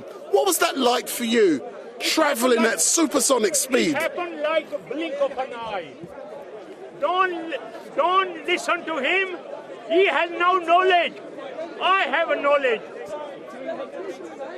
In 1 second. That is the speed of jumbo jet. Jumbo jet? Oh, God has a jumbo jet. God travels very fast. God's got a fast jumbo jet. So God have told me in November, God said, fire will become cool for you. What am I going to do? There'll be nobody alive. How can I rule the world when there is nobody alive? What are you going to be doing to secure peace between Israel and Iran? Because it looks likely that Iran will be attacking Israel. So what are you doing to... Iran has no power. Israel have the money and the military weapons from America, free of charge. America loves... America loves what Israel is doing. America wants to take Iran's oil. And Israel will destroy Rafah crossing in Gaza and force 6 million Palestinians to Gaza. And then Israel will attack Iranian nuclear facilities and cause a civil war in Iran. Yeah, but what are you... Then America will take Iran's oil. But what are you going to do as the Messiah to prevent America from stealing the oil? America will steal oil because America rules the world. I am advising America and Russia. I'm telling them pull back because computers will push the nuclear button and the world will end in 25 minutes. Yeah, but tell me more, because online they're saying, are you in control of the Iron Dome? So are you in control of the Iron Dome that protects Israel? America controls Iron Dome. Israelis cannot operate Iron Dome. America controls the weapons in Ukraine which are destroying Russia. America is firing the missile to destroy Russia and to destroy Moscow. But you know something? Sleuth Powell on YouTube has said he or she wishes you was Prime Minister. What do you have to say? I don't know if Prime Minister here in England or in Israel, but he or she wishes you was Prime Minister. Yes, she's right. I negotiated Good Friday Agreement in Northern Ireland. I spent £80,000 my own money. I wrote 78,000 letters, and I would be the greatest Prime Minister of the world. I will be the greatest president. I will go on to rule the world. What people are asking about now is the line on your head. So, excuse me, my darling. You're excused. Put that phone in your pocket properly, you. I'm speaking to the Messiah. No way. He's the Messiah. He's not the Messiah. He's a very naughty boy. No, he's that's Monty Python. No, hold on. Are you? That's Andy. Oh, good luck to you, son. I've been so for the last 30 years. Well, I tell you what, it's not getting no further away, is it? You ain't got to shout. I'm right here, babes. You did? I didn't see you on the news footage. Amazing. Were you invisible at the time? Yeah, there's a thing called the internet. Have you heard of it? No, but you know what he said? He said God sent him an email. I know, he talks nonsense every week, apparently. No, but Sent him an email. That's a good. No, do you know what? God When? communicates in By mysterious email. ways. That's not mysterious. That's mundane. God have told me you are the Messiah. Did he? Yeah, You have sure a it was permission. God? What was his email address? Hold up. What was the email address? It was my own email No, address. no. The sender. What did he email you from? It said. Was it "You are Gmail? the As in? Messiah." No. Where did it originate? I sent a message. Sprechen Sie English? I sent a message to You? Sri Lanka, and the message. Sri Lanka? And Is that Apple? I got a message back. It said, "You are the Messiah." So it wasn't from God. It was from Sri Lanka. After I finished And I think the reading- L in there should have been a W. After I finished reading, A quick question. it disappeared. Shut your mouth. Hold on. Listen to this response here. People online would like you to elaborate. No, they wouldn't. No, they would. No, they. It's a sin. They'd like you to They want you to elaborate. The Bible says, "He who calls his brother a fool is in." Bible is lie. Torah is a lie. Quran is a lie. See, I'll take your word for They it. from each other. When do you get your meds next? I get my message from No, Allah. your meds, medication. I don't take medication. That's why you're talking all this nonsense. We've cracked the case. But hold on, don't go I yet. want to know. I am Messiah. So you the are Messiah. liar. I am Messiah. You are liar. I am Messiah. So the you Messiah. are liar. Hold on. Tell us more about the line. No. Listen. Tell us more about the I line. told America in 1992 not to kill Iraqis, and America drug my food. I woke up 24 hours later in hospital in Denmark Hill, in King's Hospital. Yes, and and doctor said, "What day is it?" I said, "It's 9 o'clock Friday morning." Doctor said, "It's 10 o'clock Saturday morning." They probe you when you had that missing time. No, listen, I can't because I was. And the doctor said, "You suffered brain hemorrhage." If I had suffered brain hemorrhage, I would not have been able to walk. I would not have been able to talk. I am a very lucky person. I am the first person to survive brain hemorrhage in the world. I am the first person to survive brain hemorrhage. Now you tell the world, I am the Messiah. You are a liar. Excellent stuff. There's another fight. Give me. Another one.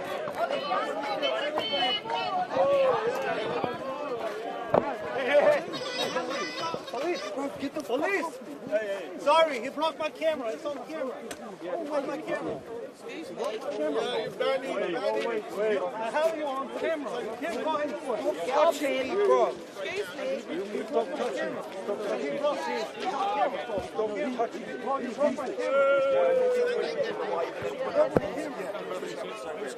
My camera. He's good. I was recording. I did not think that. You just came to me. Another provocation. Listen, speakers' corner's over there. This is not part of it. This ain't interesting.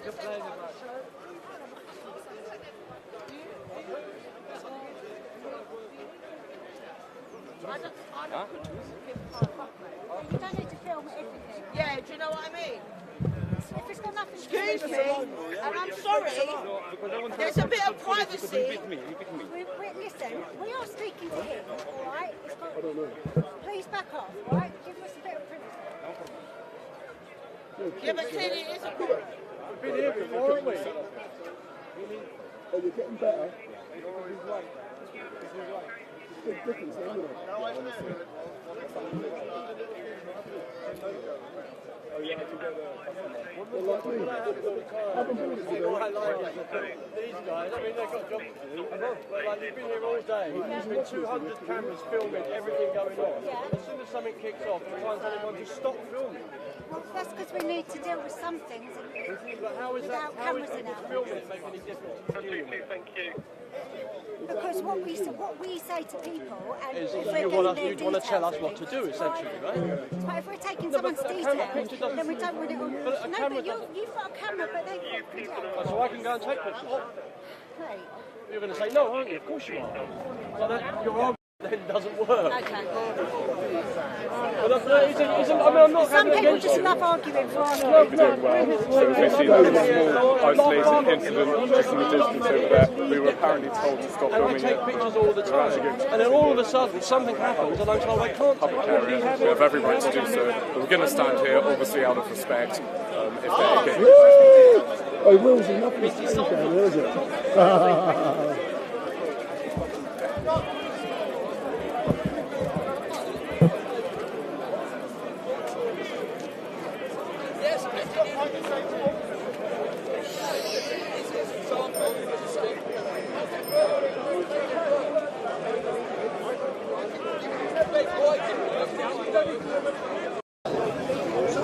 So, for all of you who are watching, my name is Wendell Daniel. And welcome to StreetMic, and we're coming to you. My eyes are just watching over the other side where the old Bill is trying to tell people not to film.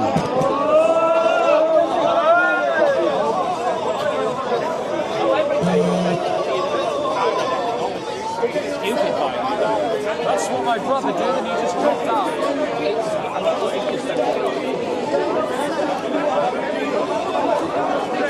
And if someone came up to me and said, I'm coming to become a Christian, even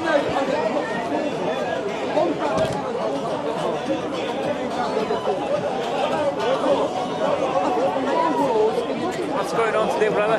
No idea. So much things going on. No idea.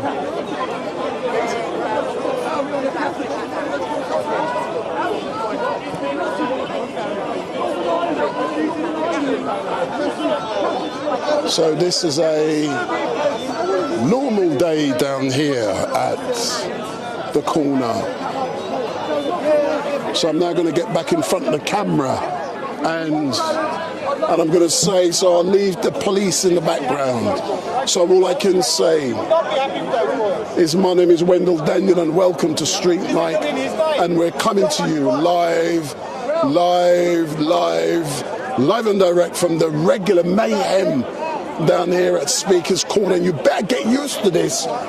Make the most of today, because next week I'm not here due to a family event. So I'm not here due to a family event.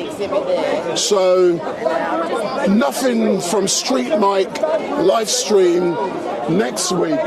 So I'm just looking around, I'm going to engage. We're expecting a few. So do you know something, girl? It's good to see you back out again today. So 2 weeks running? No, every other week it will be from now. Yeah, I've got a commitment every alternate week. But yeah, no, I'm back because I had some health stuff which I've prayed away, hopefully. But do you remember, I was hoping to see you in Telford about 5-6 weeks ago with Tommy Robinson. Yeah. You couldn't come, but Tommy is going to be in London on the 22nd. Don't tell everyone, they'll all want to scuff. No, he's going to be here in a court case on the 22nd and 23rd of Let me just guess. I don't know anything about the legalities of it, but I'm going to assume, just for the sake of my sanity, that it's some trumped-up nonsense that anybody else on the street would possibly not even get, But I don't know. I tried to be an impartial journalist. Well, that is impartial. No, for real. Anything the BBC says is obviously... But all I know is that he's been charged with refusing to move on the 26th of... I know that you're... I know I'm not talking to silly people if they're watching your channel. I think they're educated. No, exactly. That's what I'm saying. So the thing about not moving on, loitering, you can... I mean, there's possibly a charge of being black without due care and attention. They just make it up as they go along, because if they tell you to move on, they have to have an actual, a reasonable reason, if you see what I mean. And if they put that case to him and he's, of his own volition, with his own autonomy, decided, actually, that's not a reasonable request, he's quite entitled to refuse that, obviously to suffer the penalties. But there are things that have happened in this park, possibly on your channel, that there's footage of police saying we can't just arrest people. I've got that one. I'll send you that clip. No, we've seen it. You know, like watching people get stabbed, but unfortunately being unable to apprehend the culprit, but also manhandling someone out of the way for swearing. Not at them, just in conversation. No, I hear. I'm now seeing people. My faith in the constabulary is. But you know something? I believe that we in this country have the best police force. You know, they're all upright citizens. Yeah, all right, love. Can I just say, he's out of bed again. Can I just say, the best of not very good is still not very good. So it's an admirable sentiment to keep the peace, to maintain order, or not order, but to protect and serve, but that's not the tagline of the Metropolitan Police anymore. They changed, no, literally they changed it. I can't remember what to because it was some old crap. But there was one decent police officer, and he's unfortunately been retired off, which was Steve. When they sent him his commendation / long service stuff, it was addressed, "Dear Sir, Madam." They couldn't even be bothered. I mean, they gendered him somehow, but they couldn't be bothered to use his name. And he was the only policeman that I've met in this park who actually had a genuine care for maintaining people's, you know, good physical health. Maybe they weren't aware of his gender. Maybe they weren't aware of him. He only worked for them for decades. Doing sterling work. But I hear you, but for those of you who are watching, when I engaged with you earlier on, someone said they were going to subscribe to your channel, and they did. So how can people find you? Don't start following me. Oh, no, on the street. I mean, no. So it's K Soko Films is one of my main channel. Strangely, YouTube have decided that money is not my thing because I tend to speak the truth, which is, as we know, like some Orwellian nightmare for them. But I still like talking to people in the comment section. I still like seeing people, and I'm gonna. I had a hiatus, as it were, due to incredibly agonising pain on a daily basis. But touch wood, and thank God, it's that sounds pagan and Christian at the same time, doesn't it? Excellent stuff. But hang on, I haven't finished. Yeah, it's me, everyone. Excellent stuff. But as normal, darling, thank you very much. And I'm out of hold on, I'm missing the shake of hands. Oh my God, they just shook. No, they're shaking hands. Because it's a crime. What has happened? They're now shaking hands. Come. I want to interview. Come on, man. Let me try and get an interview. Yo, come, man.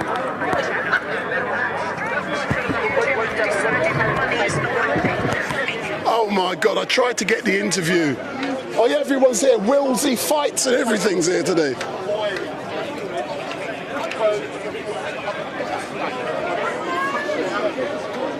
So they've stopped what they're doing, they've shaken hands, and they've now left the park. So for those of you who are watching,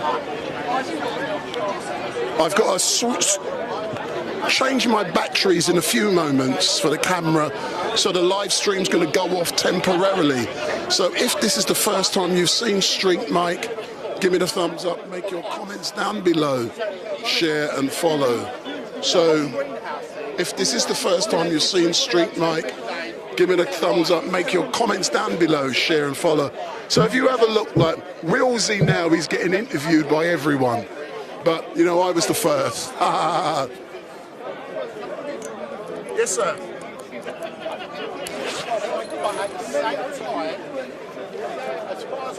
So for those of you who are watching, the live stream is going to go off.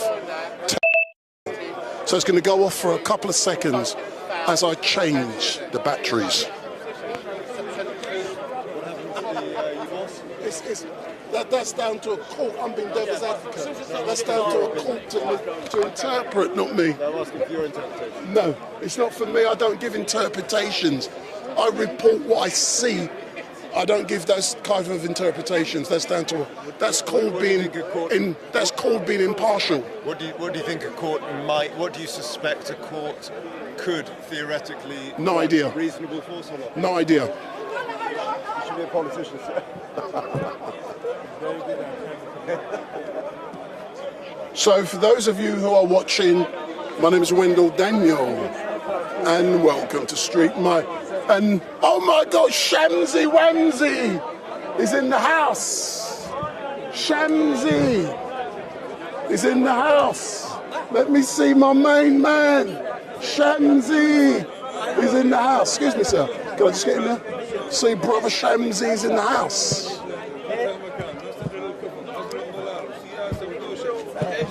أنا سلفي، أنا سلفي. إيش السلفية؟ القرآن والسنة على فهم الصحابة لما يقولوا السلف الصالح. So like I said, Shamsi and Ali. Ali's been hiding from me, so we got Ali Dawa in the house. I need to interview him because he's been missing for a few weeks. So we got Ali Dawa is in the house. He tries to hide from StreetMic, but he's not going to get away from StreetMic today. So the Muslims, they're never here early, man. They're always late. They're late. What do my men speak English, man?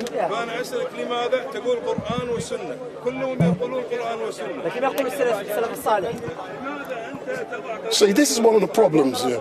I love my Muslim brothers, but they always speak some foreign language and I can't understand what they're talking about. Man, I want to know about his documentary.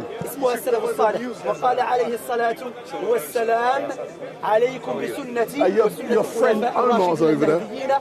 عضوا عليها بالنواجذ وإياكم ومحدثات الأمور وقال عليه الصلاة والسلام ما هي محدثات الأمور هذه شيء ثاني قبل خلينا نشوف. So we got brother Shamsi's in the house, and when I'm here he makes sure he doesn't speak English because he knows I'm going to leave because you guys can't understand. See how rude he is. أمنة على أمتي فالنبي والله جل وعلا يقول في القرآن الكريم والسابقون الأولون من المهاجرين والأنصار والذين اتبعوهم تبعوا من؟ المهاجرين والأنصار والسلف الصالح. He does it all the time, mate. When I'm here, he doesn't speak English.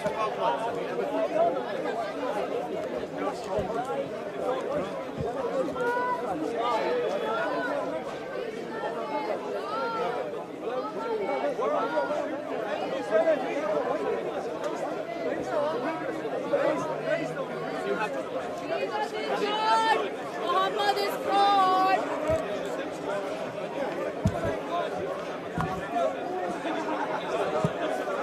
At last. So will you be waiting? Muhammad is fraud. Jesus is God. Muhammad is a bachabazi man. He's a bachabazi. Muhammad is a bacha man who has sex with a child. Muhammad is that man who has sex with a child. A pedophile. Muhammad is a pedophile. A fraud man. Muhammad is a fraud. A pedophilia man. A pedophilia man. Yes, so, brother. So hold on. Yeah. So you see this man How here? are you? How are you? Nice to see you. I'm good. Okay. Got an interview. Do you know her? Yeah, I interviewed her like 3 times already. Oi, Shalali, let my man interview you. Okay, so how are you enjoying Speaker School today? Oh, always it's a blessing to come and speak in the speaker's corner. It's always a blessing. I love you guys. Love you guys. Thank you so much. I love you guys and I love all here. That's all. I'm happy always to come here. Oh, sorry. What's your message and what do you tend to preach? Okay. Today, my message is here. Jesus is God and Muhammad is fraud. So, dear friends, Muhammad, he lied about my Jesus Christ. That Jesus Christ did not come on this earth as God in flesh. And Jesus Christ did not crucify or resurrect. That is the biggest lie. This Muhammad, this idiot Muhammad, he told about my Jesus Christ in the Quran. So I will not keep quiet till Muhammad gets up from the grave and write the right thing for my Jesus Christ. Are you sometimes concerned about your safety here because of what you preach? Okay. See, when I preach about the devil, when I talk about the devil, you know, devil will not keep quiet. He will naturally get angry. But I am washed in the blood of my Jesus Christ. I have been given the authority by my Jesus Christ to trample upon serpents and scorpions. I have been given the spirit, not of fear, but of love, power, and sound understanding. Do you want to say a few final words to the camera about what you preach and whether or not you're going to be successful with this in the future? Okay, you know, many of the people who watch my videos, they think I'm coming here to convert them to Christianity.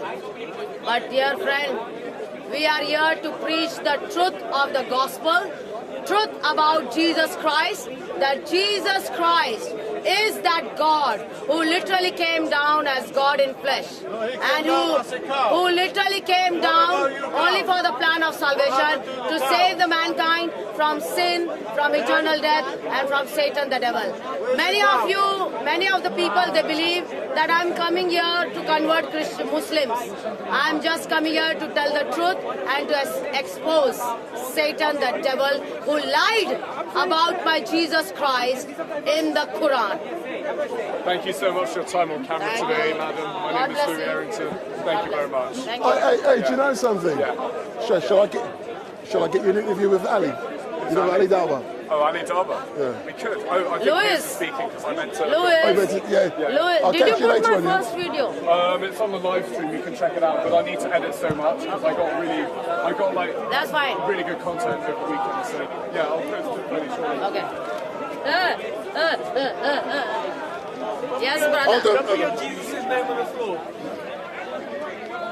I'm putting Muhammad on the floor and trampling Muhammad. I am shaking now.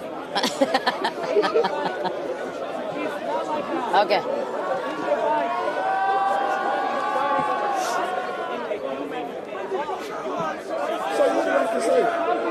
Okay, dear friends, good afternoon everyone. I love all my people who watch my videos, and you are the people who pray for me, and your blessings are upon me, and you are praying for me, and that is what it is. You are the people who encourage me to tell the truth about Jesus Christ. You are the guys who lift me up and encourage me up. But dear friends, we as Christians, we need to tell the truth to the whole world, that Jesus Christ literally came down as God in flesh, only for the plan of salvation, for the sins of the whole world. And Jesus Christ is the one who is coming again as judge of the whole world, because Jesus Christ is King of Kings, Lord of Lords, and God of the heaven and the earth. Adam, does this mean, shallowly, you're finished already? You got nothing to say, and you got the big Ali Dawa behind you. Okay, that Ali Dawa is the follower of pedophile Muhammad. That Ali Dawa is the follower of pedophile Muhammad. That Muhammad, at the age of 54, who had sex with a 9-year-old child, and he's okay. I have seen his interview. He's okay to have sex with a child. It's okay to marry multiple women. That is his videos. He believes that pedophile Muhammad as a holy prophet. So dear friend, Allah is nothing but Shaitan, the devil in disguise. Only Jesus Christ is the God of the heaven and the earth. Your Allah is not my Yahweh. Get that clear in your head. Your Allah is not my Yahweh, and your Allah Palla cannot be my God. Your Allah has sent a pedophile to be a prophet, but my God never sent such idiots to be a prophet. Muhammad is a fraud man, a filthy man who took religion from Judaism and Christianity and who made another religion in the name of Allah Palla. But dear friends, Allah is made by pedophile Muhammad. Where is your cow? So, Shalali, how are you celebrating the days that are left of Easter? Okay. Me, I'm celebrating Easter. I'm celebrating Easter. I always celebrate Easter, my dear friends. My God has done everything. My God has done everything to save the mankind. It's now our time. God has done everything. A to Z salvation plan is done. And God is coming again only to judge the whole world. My God is Jesus Christ, literally God in flesh. And now it's my time to preach the gospel of Jesus Christ and save these lost Muslims. These Muslims are worshipping Allah Palla from donkey years. These Muslims are kissing the black stone. That idiot Muhammad, that idiot Muhammad said that black stone will forgive your sins. That idiot Muhammad said your black stone will forgive your sins. My dear, there a lady comes with a hijab. She's not even covering properly. Yeah, she goes. So dear friends, so there one more pagan came. One more pagan. She looked very so dear friends, Muhammad is not the prophet of the Bible. Muhammad is a fraud man, a pedophile, a child molester who made religion. Behind religion, he did all notorious things, and Muhammad was the biggest terrorist of all times. Amen. As normal, Shalali, thank you very much. What you got to say? She's a clown. Well, she's a clown? Yeah, she's... So why don't you say something? Let me speak. She make a hate on our Muslims. She says something about our prophet. This lady is... She says church. She says something... Devil, the Satan, does not want anybody and this is exactly what Islam is teaching. Excellent. Islam is the cult of Satan, Shaitan, the devil. Amen. In Jesus' name. Your Allah is Shaitan in disguise. Shaitan. Come out of the filth Islam, filth Muhammad, and filth Quran. Muhammad, that Quran is a filthy book. Why do you say in Jesus' name? When did Jesus ever preach hate? Come forward.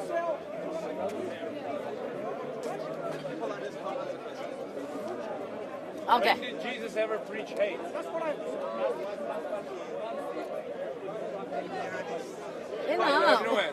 Okay. One of the gentlemen is telling, when did Jesus preach hate? My dear, in the Bible it says, our fight is not against the flesh and the blood. Our fight is against the evil darkness and the evil forces with his shaitan. And this Allah is none other than shaitan. When I talk about Allah, that he is the shaitan, they say I'm preaching hate. My dear, if I talk about Allah, who's shaitan, that is evil. That is evil darkness, evil forces. So our fight is against the evil forces. And shaitan is none other than Allah of Islam. That's all it is. When Jesus was on the cross, he cried out to Allah, Allah. Thank you. God bless you guys. When Jesus cried out, Allah, God bless you. I love you. Anybody come out of the filth Islam, filth Quran, and that filthy idiot Muhammad.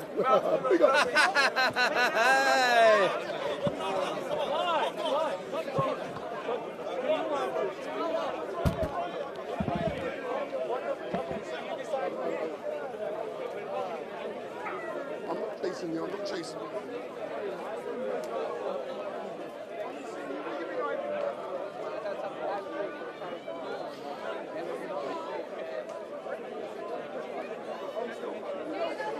Muhammad is a fraud.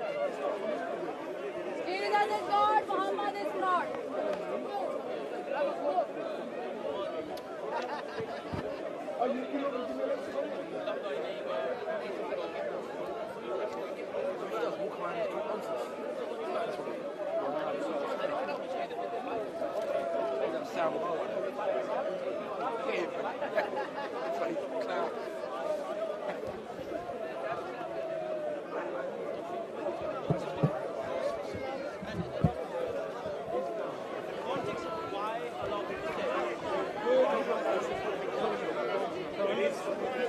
But if the word of God is the divine action, then therefore it's eternal.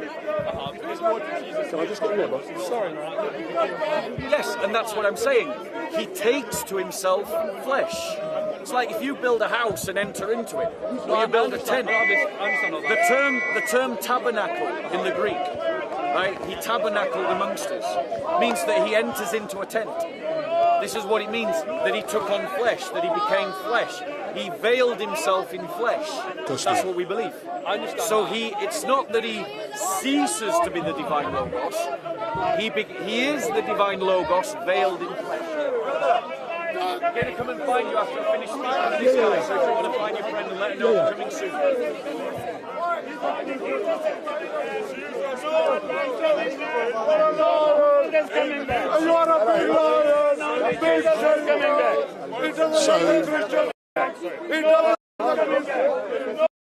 So Ace 99, if you are online, Bob has just said he's prepared to engage with you.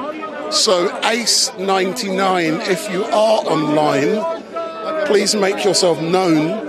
So Ace 99, if you're there, Bob is going to engage with you. He's just told me. So you wanted to ring Bob and have a conversation with him.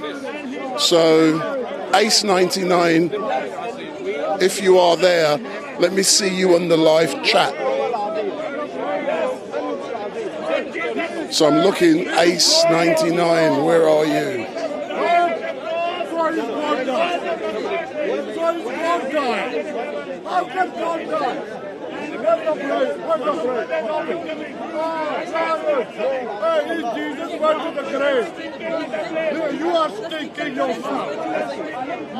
So does anyone know how to contact Ace 99?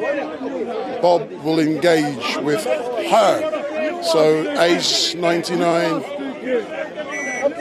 where are you? So Bob has just told me he's ready to engage with you. So where are you hiding? You've been going on at me for weeks. You want to engage with Bob. So now Bob is ready. Where are you? If anyone knows how to contact Ace 99, come on, Ace 99. You're there been cussing Bob for weeks now. Bob is here. He wants to engage with you. So where are you? So I've just had a quick chat with Ali Dawa. He doesn't want to engage. He's only just arrived. So Ace 99. Let me say hello to a few of you in the chat. We got Mona 966. Good afternoon. Oddity, Slupel, Peter 2, Apologetics, 123, North Street, Oddity, Steve C, OBS, Bob will run away. So anyone knows how to contact Ace 99. Get Ace 99. Ace 99. Where are you? Big up.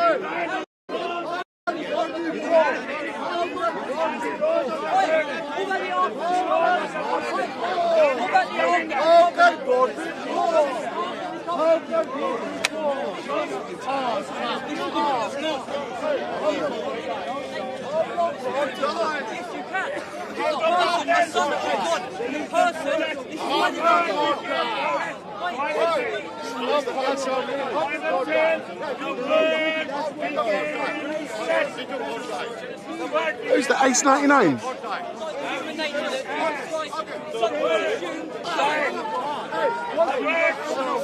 No, Ace 99.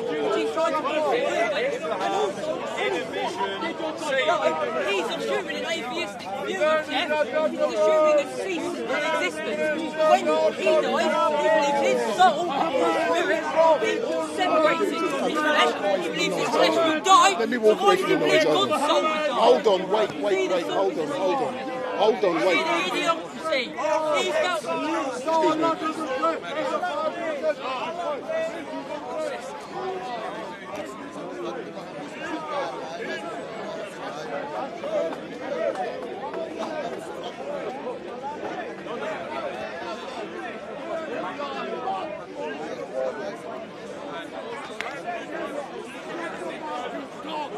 So, the person who's online at the moment, so you've just rung me, I've now put the phone on speaker. Can you introduce yourself? Right, I'm the sheriff then. Oh, so I did get it wrong, didn't I? Sorry. Yeah. So you want to speak with Bob in a few moments. It looks like Bob has just finished. Hold on, let me look. Hey, Bob. So it looks like, so Bob is just finishing now. So let's engage online. Over here and go quiet. Let's Yeah, because it's a bit. So I'm now with Bob. That's a bad picture. No, stay there. We're going to engage with Bob now. Okay. So we're going to do it online so people can listen. Help. Are you happy to do it online? Yes, absolutely. So where's...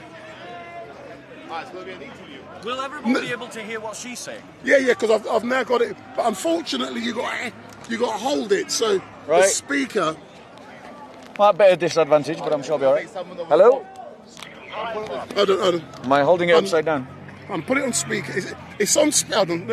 Can we do it so I can hear it? I need to make sure I can hear it. No. Testing. Can I hear you speak, please? Yeah, I can hear you. Can you hear me? Yeah. And I can hear it perfect. Okay. But you've got to hold that. Alright, let me start. Right, I'm going to hold it. Could you hold that? Sorry. Thank you. So... Right, I'm holding. You. Who am I talking to, sorry? Alright, my name is the sheriff. Pardon, if you're holding it there, let me move this All right. up a bit. So it's... It's a bit noisy. Yeah. Right, I didn't catch your name. Say again, sorry. Yeah, I said as long as you can hear me, it's fine. Yeah, I can hear you. Happy Easter. I hope you're well. Right, the last time you were at Speaker's Yeah. you made a comment about Putin and you said, I can't remember word for word later because StreetMic taken the streets down. Yeah. But you accused This is a chatter. of being the devil and worshipping Satan and something to that effect, right? I was typing in the comments that Putin actually praises Come on, there are some of us here wanting to hear something. And within a week of that live stream, he opened the vault in Russia and actually proved that he's a Christian. Enjoy the show, everybody. Bob's having a telephone call. Right, so for those of you listening in, the question is about Putin and about why I called out Putin after the Russian invasion of Ukraine. They need to ask. So here's the reason why Putin is an idolater and why Russian Orthodox Christians should kick Putin out. Because Putin worships the idea of Russia more than he worships Christ. He has sent Christian armies to kill Christians. He has sent and allowed Muslim armies to drive Christians from their home in Azerbaijan, Artsakh. He has refused to defend Christians in Armenia. He is sending Christians to die in wars against other Christians, and he is doing it not because he cares about the interests of Holy Mother Church, not because he cares about the interests of Christian populations, but because he cares about what he thinks is the Russian national interest. And nationalism is idolatry. Christianity teaches against nationalism. We as Christians are united in Christ. We're not separated by nationality. We are a temple of the living God. The Holy Spirit dwells within us, and so it is an anathema for a Christian to harm another Christian in war, because you're desecrating the holy temple of the Holy Spirit. And so we cannot harm those who bear the image of God and have the Spirit of God. That's what I'm saying about that. So, in that respect then, so what would you say to Tony Blair and the Bushes who claim to be born-again Christians, what about them? You can apply the same to them. You can apply the very same to them because they're the ones that are causing most of the wars in the world. So what about them? Okay. Why are you not putting them in the same category? Right, so he asks me, do I stick Tony Blair and President Bush in the same category as Putin? Yes, I do. Of course I do. Because Tony Blair and President Bush and Bill Clinton all fought wars in favour of the national interest. They bombed Christians.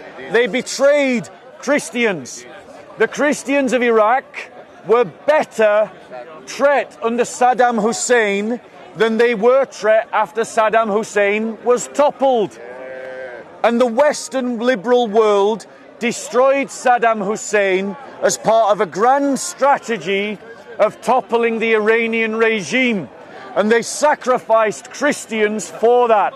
And so, yes, Tony Blair is an idolater. Yes, President Bush is an idolater.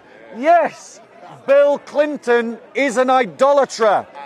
Christian politicians should use government for the benefit of the church, not for the benefit of the nation state. We should, as Louis IX did, sacrifice the nation for the kingdom, not sacrifice the kingdom for the nation. That's what I would say to that. Okay, so my final question then is what is your view of Putin opening the vault and releasing the original images of the Christ? Okay, so Putin apparently opened the vault and showed a historical icon. I've got no problem with that idea. I don't know the facts of the matter.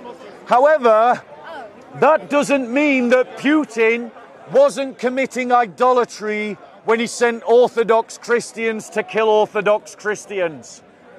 The reality is that Putin's religion and his application of the teachings of Christ are applied internally to Russia, but they're not being applied to its foreign policy. And until a Christian politician applies Christ's teachings to all aspects of society, then they are flawed in their application of the teachings of Christ. So there you go. Any other questions, or are we done? Sorry, it's not actually a question, it's just a comment. From what you've said, I assume then that you are in support of Ukraine and not Russia. So the question is, do I support Ukraine, not Russia? Okay. The answer is yes. Not because I think that the Ukrainian government was good, not because I support the Ukrainian government, but because the invasion of Russia into Ukraine is a direct result of Russia's internal policies. Russia failed to create a sphere of influence that anyone wanted to belong to because its economy failed, because it didn't build up a Christian confederacy of Orthodox nations as an alternative to the EU, as an alternative to NATO. And it is using its military might to compensate for the failures of its own state and the corruption that plagues the Russian Federation.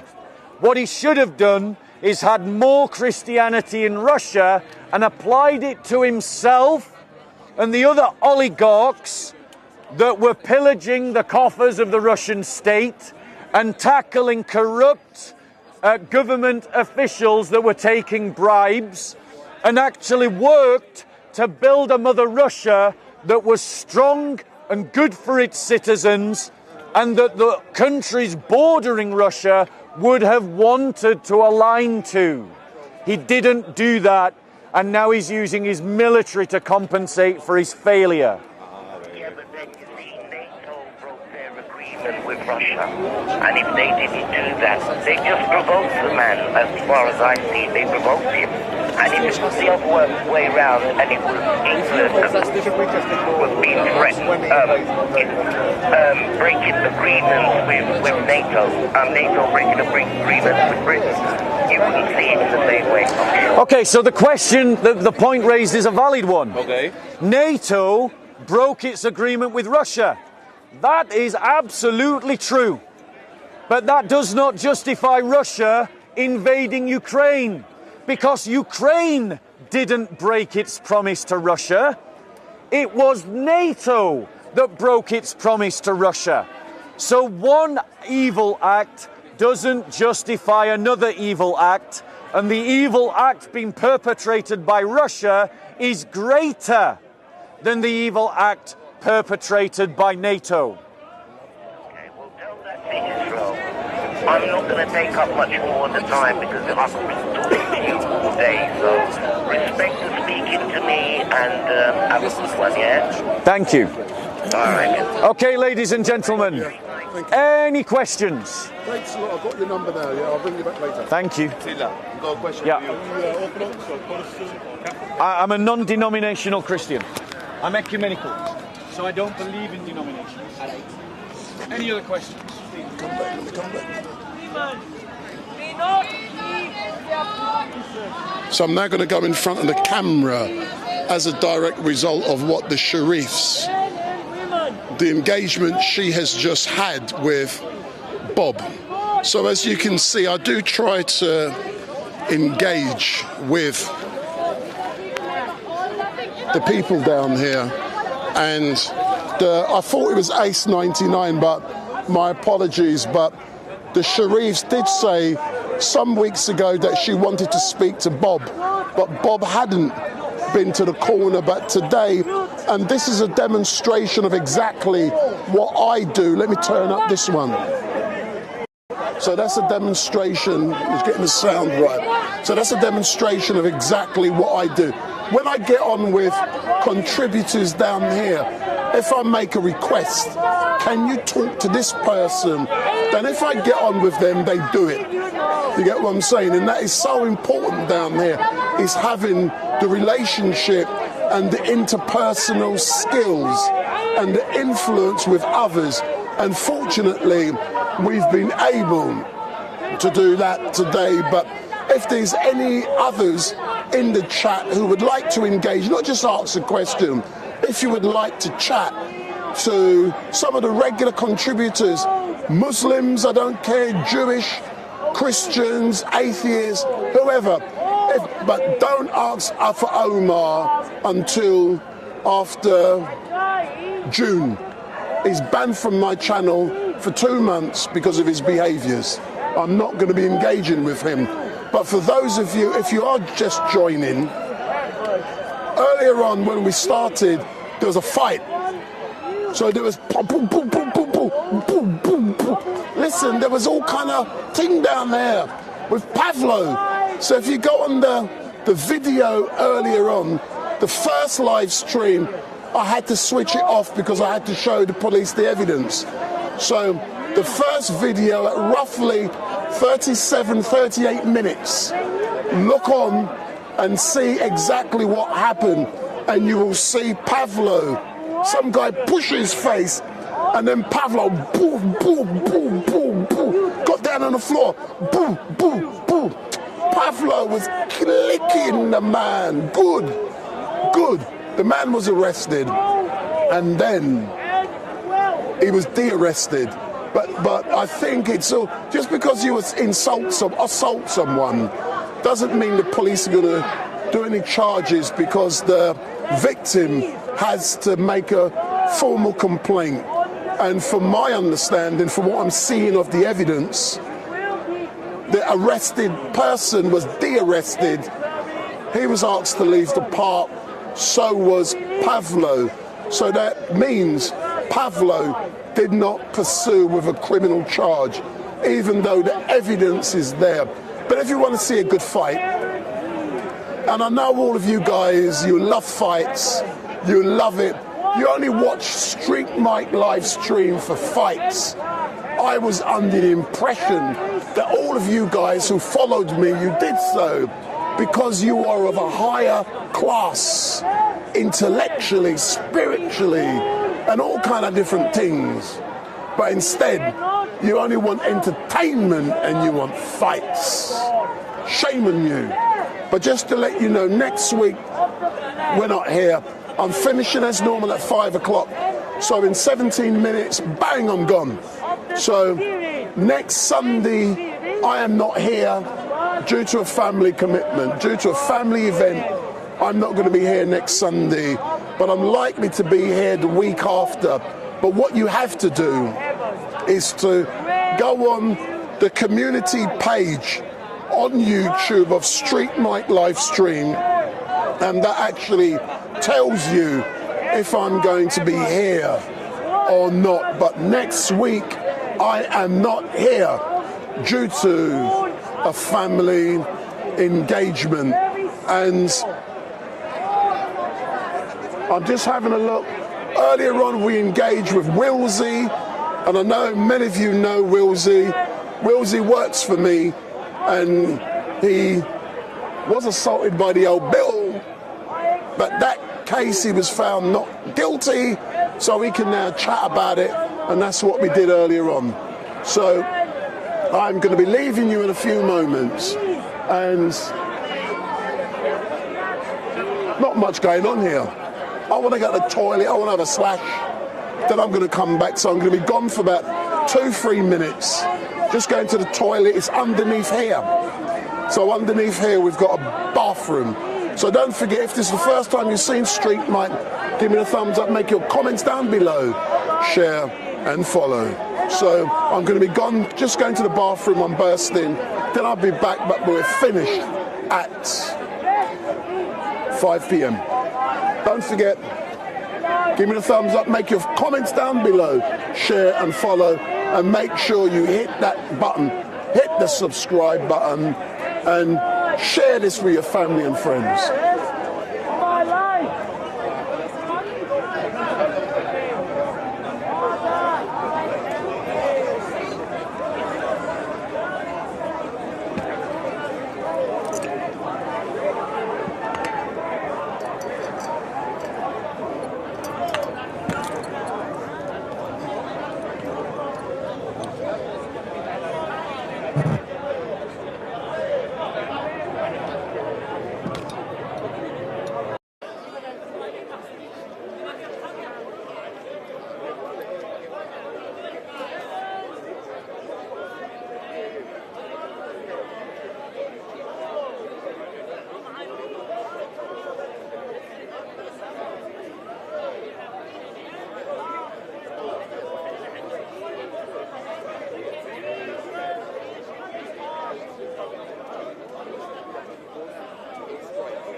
How does Mary know it's an angel? Mary. You can't I'm so know sorry. what an angel looks like. How come she knows? When the angel told Mary, look here. Yeah, but how does she know it's an angel? She just knows. Yeah, you know that. Ah, that's an angel. Yeah, yes, I know. Sure. Now here, so you were saying, how do we know that Mary was a virgin? Is that like a question answering a question? No, that's disingenuous. Specifically, how does Mary know? How does Mary know? How does Mary know? How does Mary know? How does Mary know it's an angel? If it's necessary, we'll see.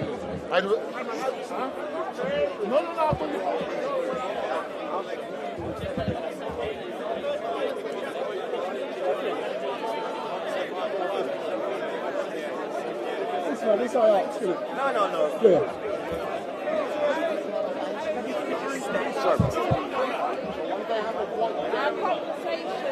I don't know, because I'm not into the visualizations of spiritual entities at all. I don't know what a spiritual entity looks like. Well, maybe you haven't encountered one. But that's Have not you encountered one? Maybe I have. Have you or have you not Maybe I encountered have. Maybe I have. Yes or no? Is this simple yes or no? Maybe I have. But maybe you've got a maybe in there. You could have a maybe. You could have a maybe. But Mary definitely knows. Well, according to Mary's testimony and what she actually her testimony is that she actually gave birth. Where's Mary's testimony? That's Mary's testimony? Yeah, her personal experience. Are you sure? Yeah, you're just playing this run-around game. You're just playing. Yeah, you're playing this little Do you game. know this? Brother, sorry. Another thing about Mary, she was here. Mary An eyewitness wrote it down. Our secretary, his secretary now. Okay. Yeah. It's getting worse, man.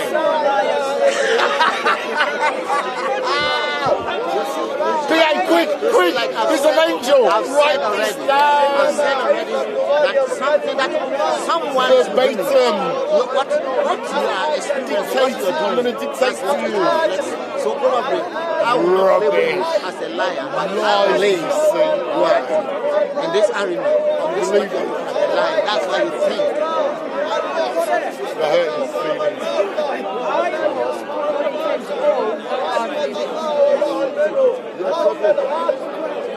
I was 7 years old when I saw a man dead, and as a child, I knew this life has no meaning. And I wanted to know, where do we go when we die? I was 7 years old when I saw a man dead. Yeah, so you see, this is where.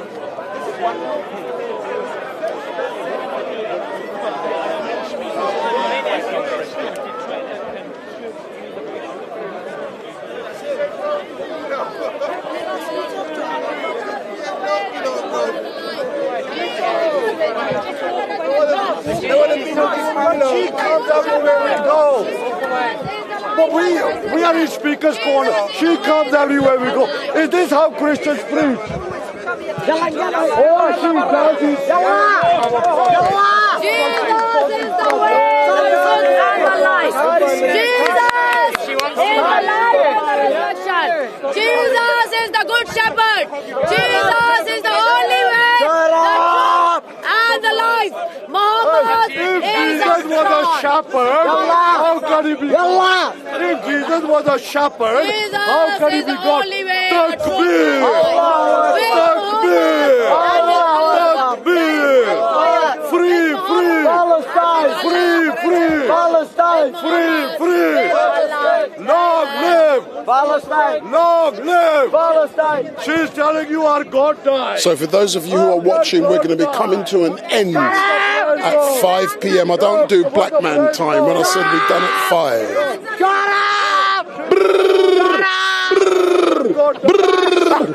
Hey, how can God die? Explain. If your God Jesus is how he can die? tell us, if your Jesus is God Almighty, then how your Almighty God Jesus died? Explain. Explain. What degree did you do? Answer. She's not answering me. She just asked. Okay. You are a liar. You are a liar. You are a liar. He's barking. He's barking now. He's barking now. He's a liar. A Christian is saying, I stole this.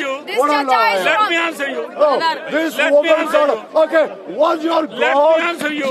Was your God arrested? Let me answer you. Yeah, was your God arrested? Let me answer you. Did Muhammad have sex with the child? Did Muhammad have sex with the child? Did Muhammad have sex with the child? So Christians don't have sex. So Christians don't have sex. So you don't have sex. Okay. Did Muhammad have sex with a 9-year-old child? You never have sex. Okay. Muhammad had sex with a child? She loves sex. Muhammad had sex with a Look at a child. Christian. They talk about sex. No haya. But I want to know the answer. Did Muhammad have sex with a child? How you came Show to me. the world. Show me that Muhammad did not have sex with a child. How you came to the world? Your father and mother have sex. Be quiet. Use some nice language. Hey, use some nice. Okay, ladies and gentlemen, these Christians are here to tell us to become Christians. Nobody is telling you to become Christian. Nobody is telling you. Instead of preaching Where did you do your degree? In Pakistan? कहाँ से करी यार degree? ओए पापा जी, अब पापा जी, degree कहाँ से करी? अब कौन सी डिग्री करके आ रहे हो? Jesus was never a Christian. And Jesus never read the Bible. But these Christians, they say they are Christians. Hey, Axel, what are you doing? Hey, what are you doing? Come on. Okay, anyway. These Christians are liars. Look, all they are here to insult. Let the people decide what they want to do.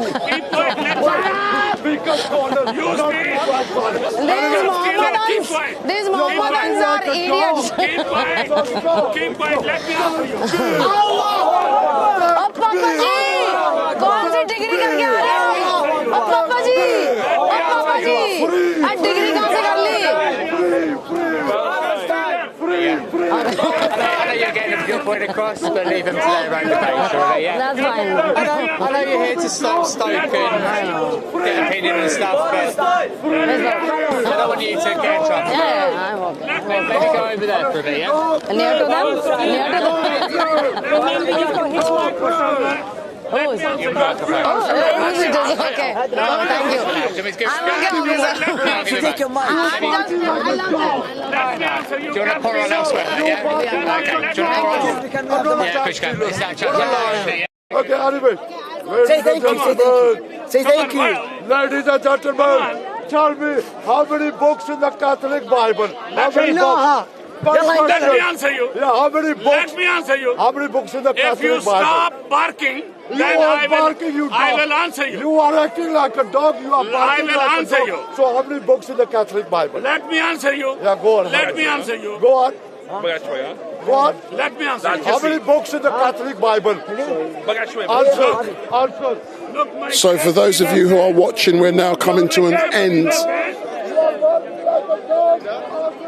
So it's now 5 p.m. We are now coming to an end. So what I can say is thank you very much for watching. My name is Wendell Daniel from StreetMic LiveStream. We won't be here next week because next week I have a family event. So we will be back in 2 weeks' time. I'm finished. So we're now finishing now. My name is Wendell Daniel from StreetMic LiveStream. So all I can say is thank you very much for watching and goodbye. He's not answering me. Let me tell you. The Muslims in the Catholic Bible,